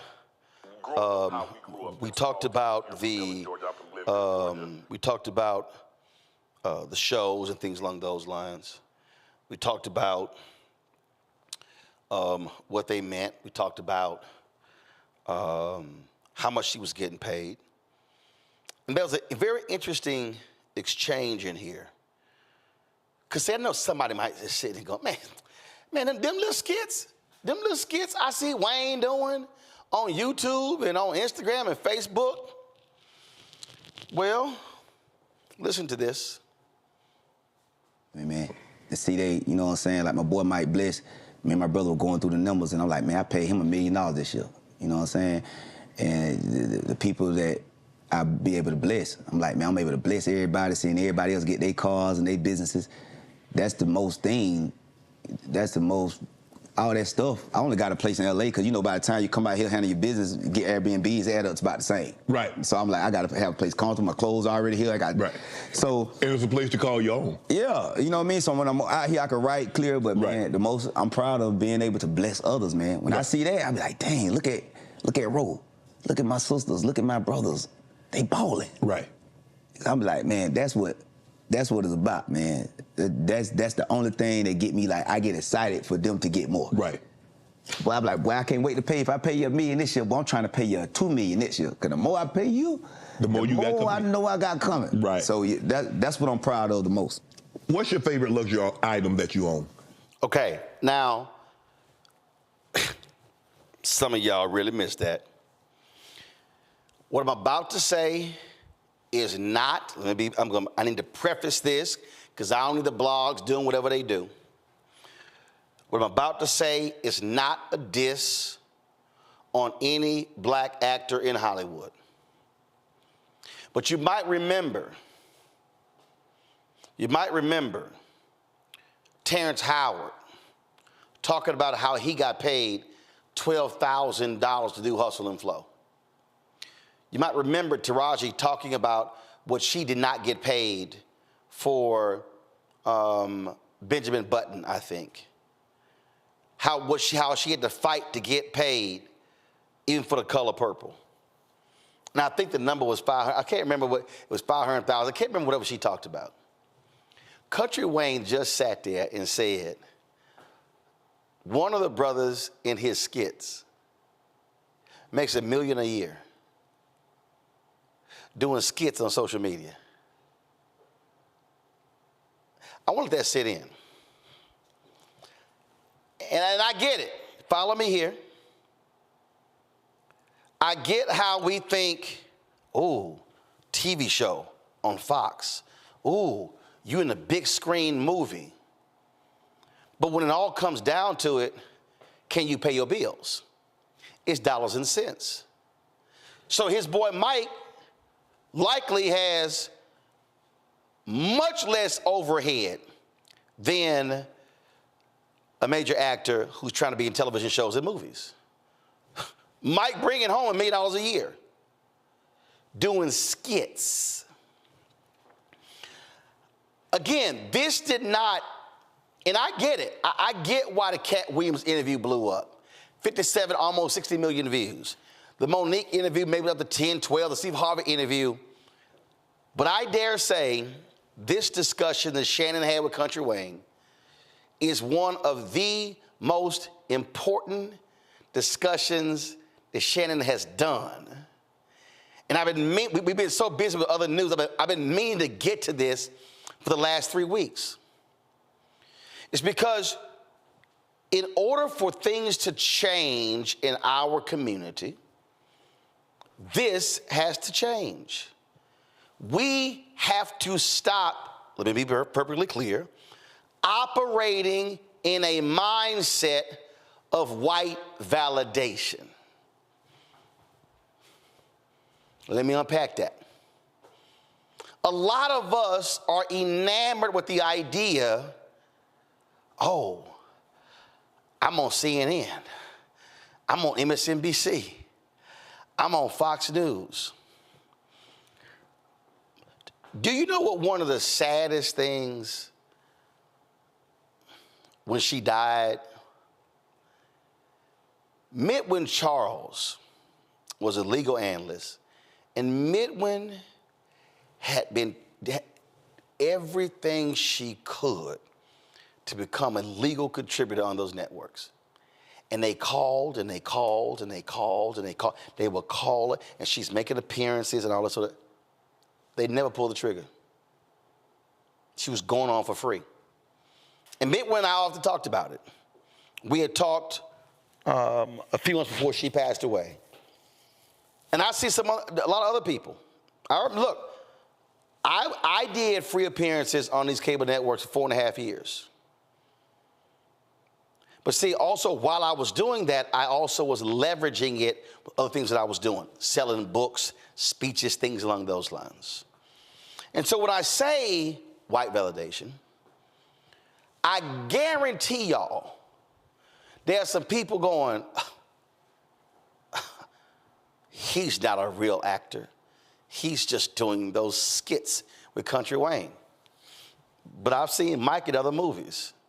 Not only that, Country Wayne now goes from the skits on Instagram, the skits on Facebook, to building out a highly profitable YouTube channel, to now doing comedy shows, to now financing his own movies, which means that he now can begin to finance other projects. You heard him say, I'm making money while I'm sitting right here. He then said, you know what? I'm now buying content.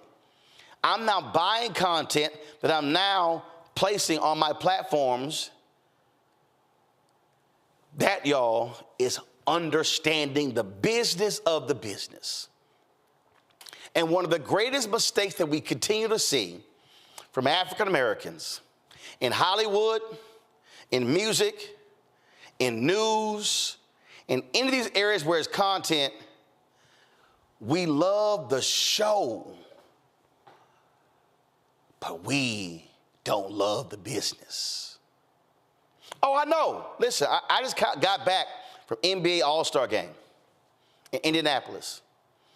And you know what? Steph, LeBron, they're going to be making $40, $50 million a year in salary. And other players are making this, that. But remember, Chris Rock said, they said, Shaq rich. Chris Rock said, no. The person paying Shaq is rich. We have got to change this. And we've got to get out of the notion of giving our content away, allowing folk to pay us minimal amounts of money. Then we don't own it. And so then when we no longer can sing, when we get older, no longer can act, guess what? The money stops flowing. But if you've created multiple revenue streams and you've monetized your following, you can then take a seat and still print money. That's called the business of show business. And I really think if more people, if more comedians, if more content creators would get out of the business of likes and learn the business of the business, many of these black content creators would not be going broke. You got black people creating dances that blow up on TikTok, ain't getting no money.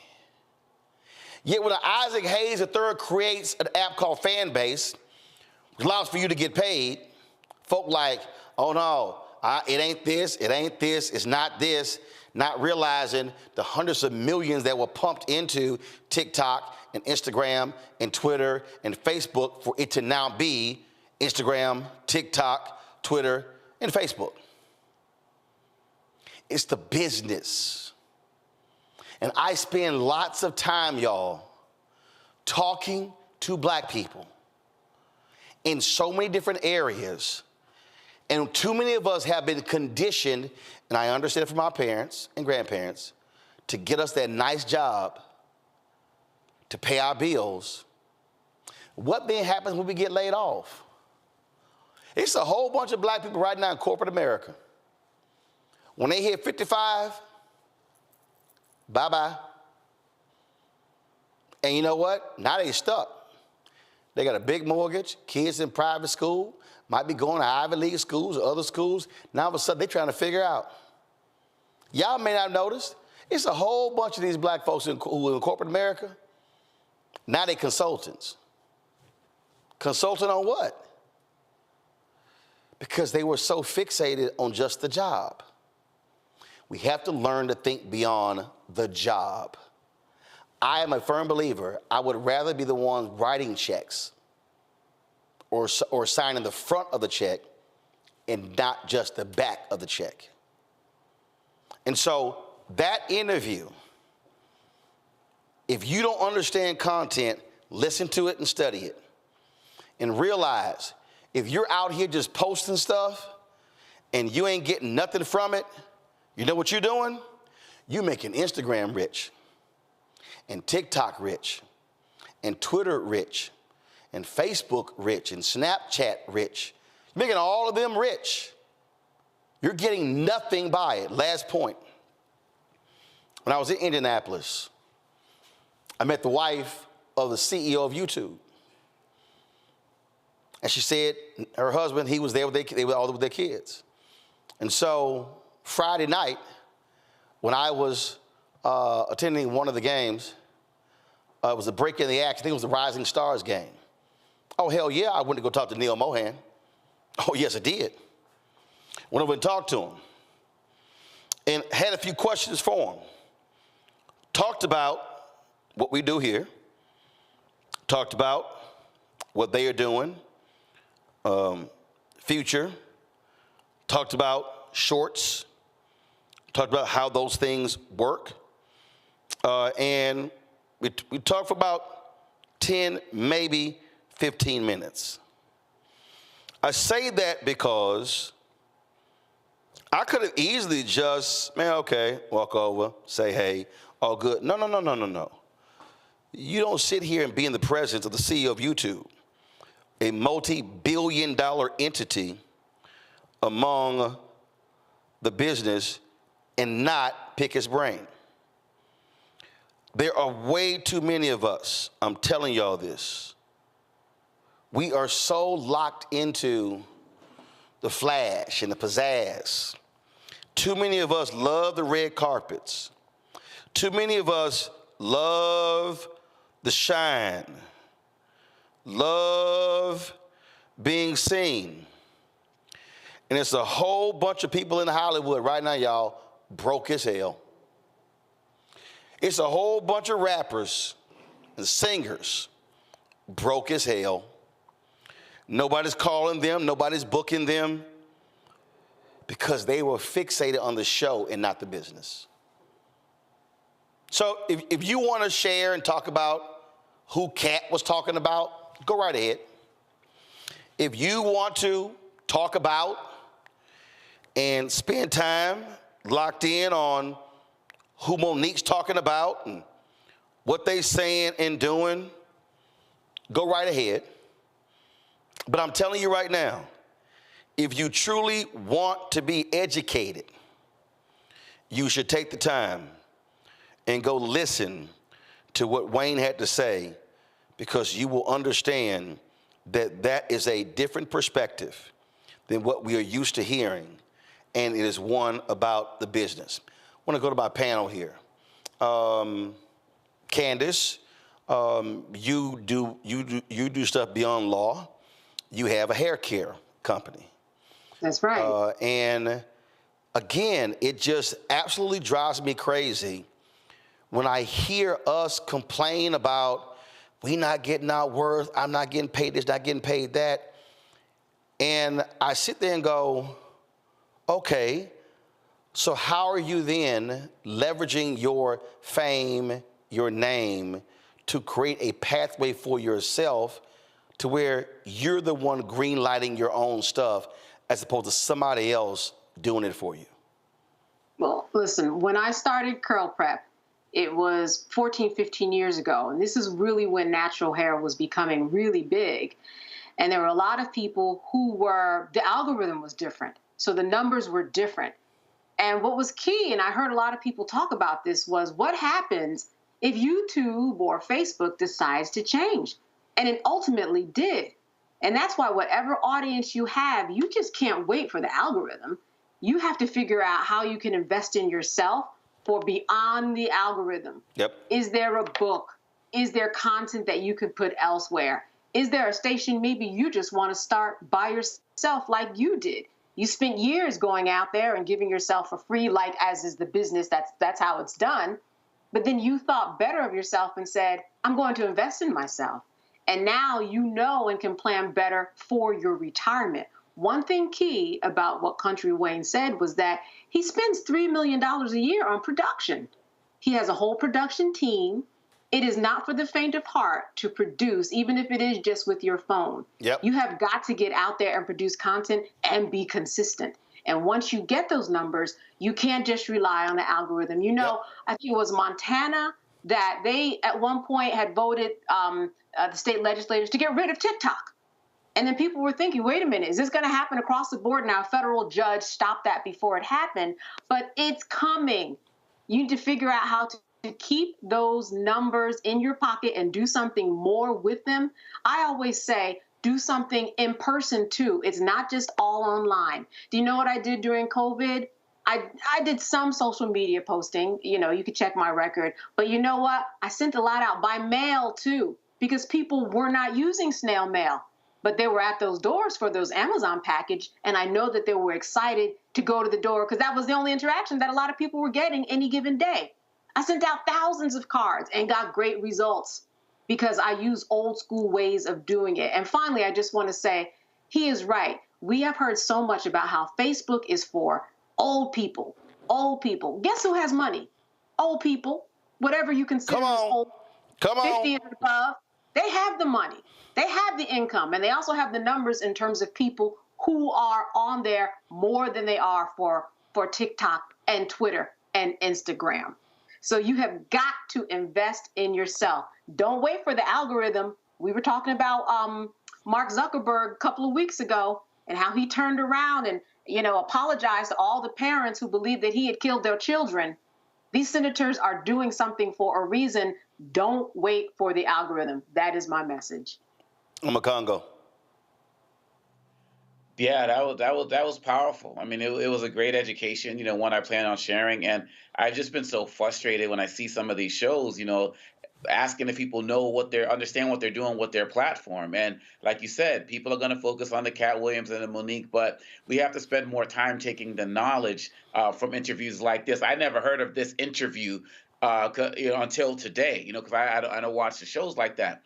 Furthermore, there is so much that we can already glean from what has happened with TikTok and Instagram and how our content has been stolen. I'm thinking of the teenager Jalaya who had her Dance to Renegade stolen by Charli D'Amelio, and how Charli D'Amelio ended up on, you know, Ellen DeGeneres and the Super Bowl and all of these things. And people were talking about Black content producers on TikTok and Instagram need to start protesting. Well, Beyonce's country song is out now and new dances are coming up on the like. People need to watch this and study this to understand how they can go beyond, like you said, the show and focus more on the business because, Country Wayne ain't 50, 60, 70, 80 years old. He's a, comparatively, a young guy who's doing this. And so that blueprint is real. And if we can really start to flip it, start controlling our content, have Netflix, paying us for creating our own things, there's a lot of power here, but we got to get off looking at ways to create new forms of gossip when these folks are putting out this knowledge. Because even with the Cat Williams interview, there was a lot of knowledge that was dropped about the industry, but people focused on the hairline and this and all of Steve Harvey and all of that. When we get out of this gossip circle, we can truly start to assert ourselves in true forms of ownership. And I applaud Country Wayne for laying down that game. I applaud you for bringing this to your platform so it can be multiplied by more people, because you are absolutely right. That's the most important aspect of the content of all of the incredible things that Shannon Sharpe has been doing. Joy? The other thing is, let me speak up for consultants. For those of us who are doing work that's not necessarily on social media, one, you can be on social media. You have to have a platform there. The other thing is you also have to have social entrepreneurial projects that can make money for you while you're doing something else, while you may be in retirement, that was the most powerful thing. You cannot work your way into wealth. It has to be something that is passive, that can work without you actually doing it. That's income. Wealth is something that's generating separately. And that's what we need to be focused on now for our children. The other best part of that interview is he was excited to throw it back to his community, because his community is who put him in the position to do what he's doing now. So he's able to give it to other people. He's building wealth around him. He's creating legacy. These are the things that we ought to be taking away. I did watch the Monique interview and the Cat Williams one. I did catch part of this one, not the whole thing, because these are long interviews. But I have to say, I will be going back to watch the rest. And more people ought to be watching his video. This is a masterclass in creating wealth for yourself, not just for someone else. Creating wealth for yourself. This man is a free Black. Roland is a free Black. I am as well. I work for myself. There's something to be said for that. And many of our corporate friends, not only are they, being let go because they turned 55, some of them are being let go because the wind shifted. And the people that they hired when they were pretending like they cared about racial justice, they don't care about racial justice anymore. And so they fired those people. Well, the thing, you cannot rely on others. Yeah, and they did. You have to make it yourself. And the thing that I want us to understand, and why I wanted to talk about that, is because if people actually just listen, if they actually just listen and understand how these things work, if they understand the business of the business, and see what he's doing. It's something that Issa Rae and I talked about several years ago when I had my TV One show. We were talking about how she worked with friends of hers and how they didn't wait for Oprah or Tyler Perry to call them. I want to play this for y'all, and because, again, people need to understand it. And here's what's crazy. This video here, I swear it goes viral like every 3 months. And somebody posted on some platform, and Issa and I, we text. Matter of fact, when somebody sent this one here, I sent it to her, and she said, man, she said, I love it. She said, people come up to me every week and they talk about this portion of the interview.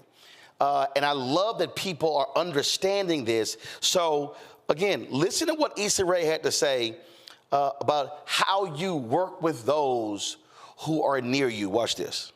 We have a tendency to try to, when we network up, and it really is about networking across, who's next to you, who's struggling, who's in the trenches with you, who's just as hungry as you are. And those are the people that you need to build with. It's not about finding, hitting up, calling Tyler Perry, how can I work with you? Calling Ava to be how can I be on? It's about calling your college mate. It's about calling your coworker and saying, hey, you trying to do this? I'm trying to do this project. And literally every project that I've done, every friend of mine has been in some way, shape, or form because I needed them, because they were just down. They didn't, they're not even part of the industry in many cases, just to help me make it work. And I would do the same for them in a heartbeat. It's just about I guess, passion and hunger. And creating the Folks, that's, if you listen to that and you understand, and matter of fact, hold up, I thought it was going to commercial. I'm gonna play the rest of it. Listen to this. An awkward Black girl, like, I had to pull so many resources together, and I had to hit up, a couple of random people just to try to put this story together. And then even in the brokenness of not having an editor and editing it myself, trying to tell the story because I couldn't afford to get this shot that I wanted or go to this location that I wanted, and piecing that together, there's so much creativity in brokenness. Like, brokenness will have you making it work. And Now, and trust me, I know somebody, I love when people say stuff. I know somebody sitting here, and I can look at the comments too, and, well, Wayne talked about doing these skits, with an iPhone. I'm gonna show y'all something. Watch this. You want to get back on the court. And that's your agent. I want to get you there. But we are in a lockout. There are no actual games to watch. You think these fools, these rich white dudes, gonna let these sexiest sport fall by the wayside? This team's my family. I need us to be one big family again. Football is fun, but it don't sell sneakers. To move merch and inspire rap lyrics, they need your services. The NBA wanted control of a game that we played better. They invented a game on top of a game. I can see a whole infrastructure that put the control back in the hands of those behind the ball. What you gonna do? But I'm about to pull up a chair. My God ain't right. We're at the height of the information era. We need a story. What are you doing, man? This is my career. You have a chance, sir, to do what has never been done before. Come on, man. Give him the rock. I don't want to do that. This is the matchup everyone's been dying to see. 24 million people saw the video. I'm not thinking of breaking up our happy marriage. What you saw yesterday was just the beginning. Oh man, this is getting crazy. Of what could be a whole new industry. He's up to something. You did all that? You know the league with a black ball. You scared? We don't need the league. We are disruptors. It's your game now. You were born for way more than this. Don't let them fool you.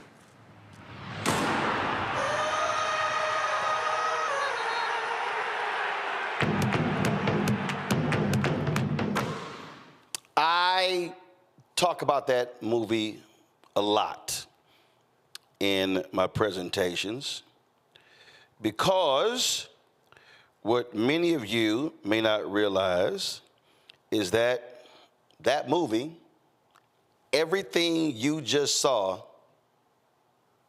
was shot with this. In fact, this is the iPhone 15. This is the iPhone 13. That was shot with the iPhone 8. Wow. Steven Soderbergh shot that entire movie with the iPhone 8, a clip-on Moondog anamorphic lens, a DJI Osmo stabilizer, and a 12x12 light panel. The entire movie. So if anybody is sitting here, Dog and Country Wayne, he's shooting his skits with the exact same camera that Soderbergh did.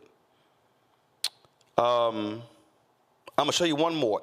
And the reason I'm showing you this is because I need the people watching, whether they are elementary school kids, junior high, high school, whether they're college, if their parents, the grandparents are watching, I need people watching this to understand that the only thing, and this is critically important, the only thing that limits us from being able to do amazing things is our capacity to think that we cannot do it.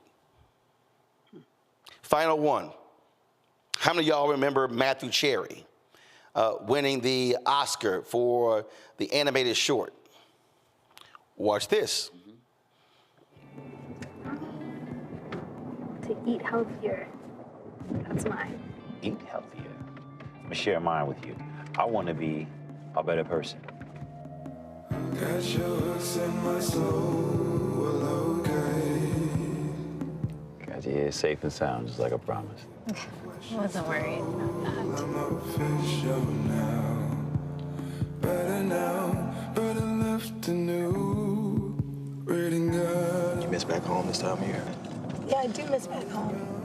At this time of year, I miss it being warm 24/7 and it's hella lonely here. Yeah. Was hella lonely.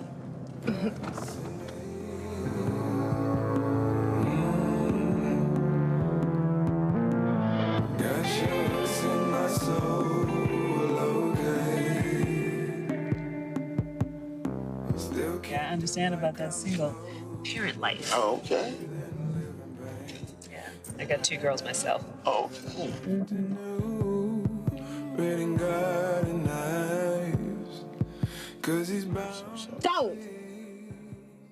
Say sorry one more time. I swear on everything holy. You know how many times I've heard you say I'm sorry?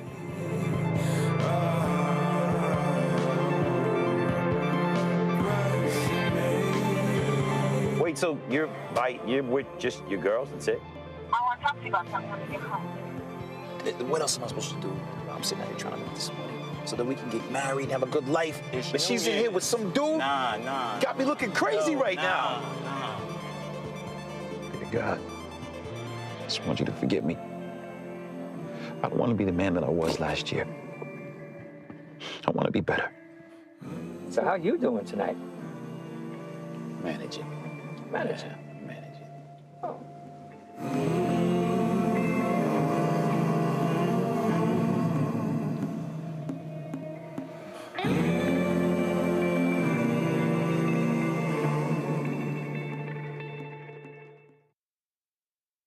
That was shot on an iPhone 6S. Makongo about to jump out of his seat there. Again, I just need our people to understand we are beyond creative. We do music, we do dance, we shoot skits, we do all these different things. You can do those things for fun, but you could also do those things for business.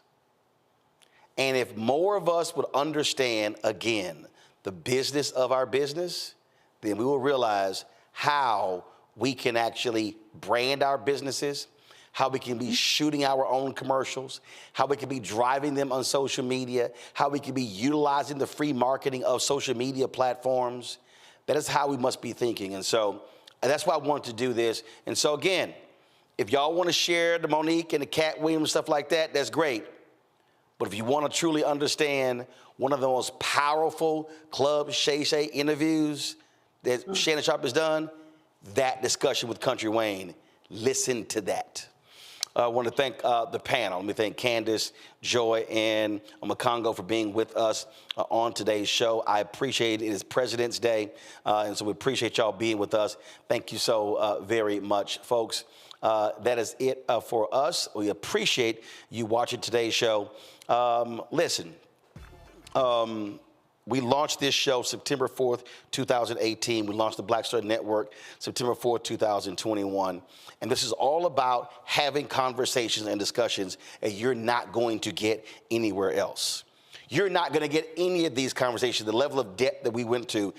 You're simply not going to get it on MSNBC. You're not going to get it on CNN or ABC or NBC or Fox News. In fact, you're not going to get it from any of the black-owned media outlet. There's no black-owned media outlet that does what we do every single day.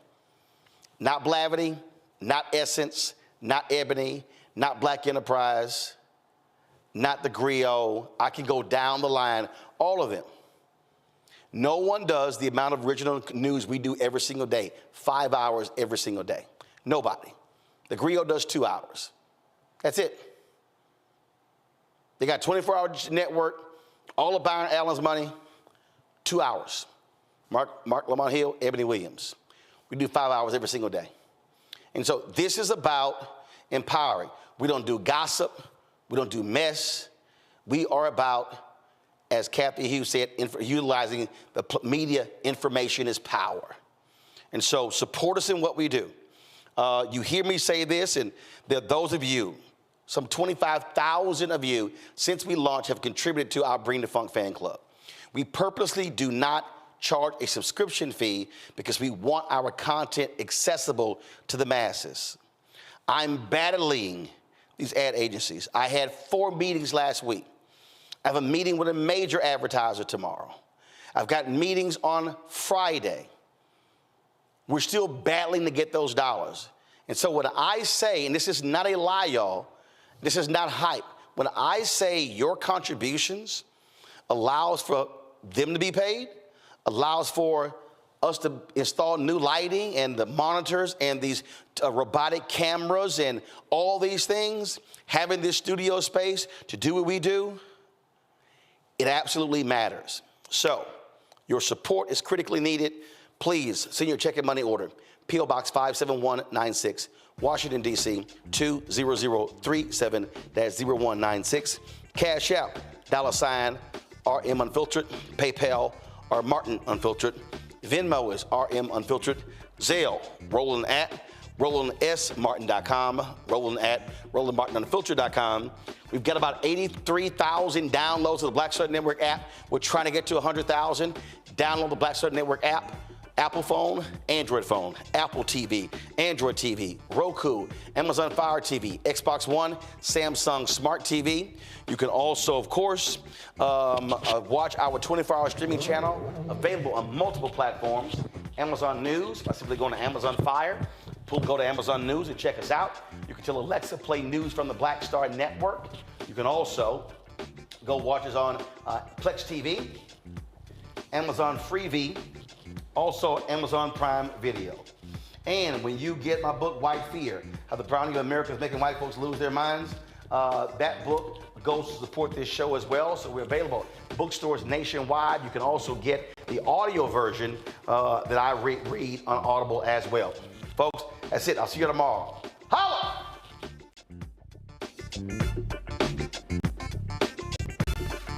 Black Star Network is a real revolutionary right now.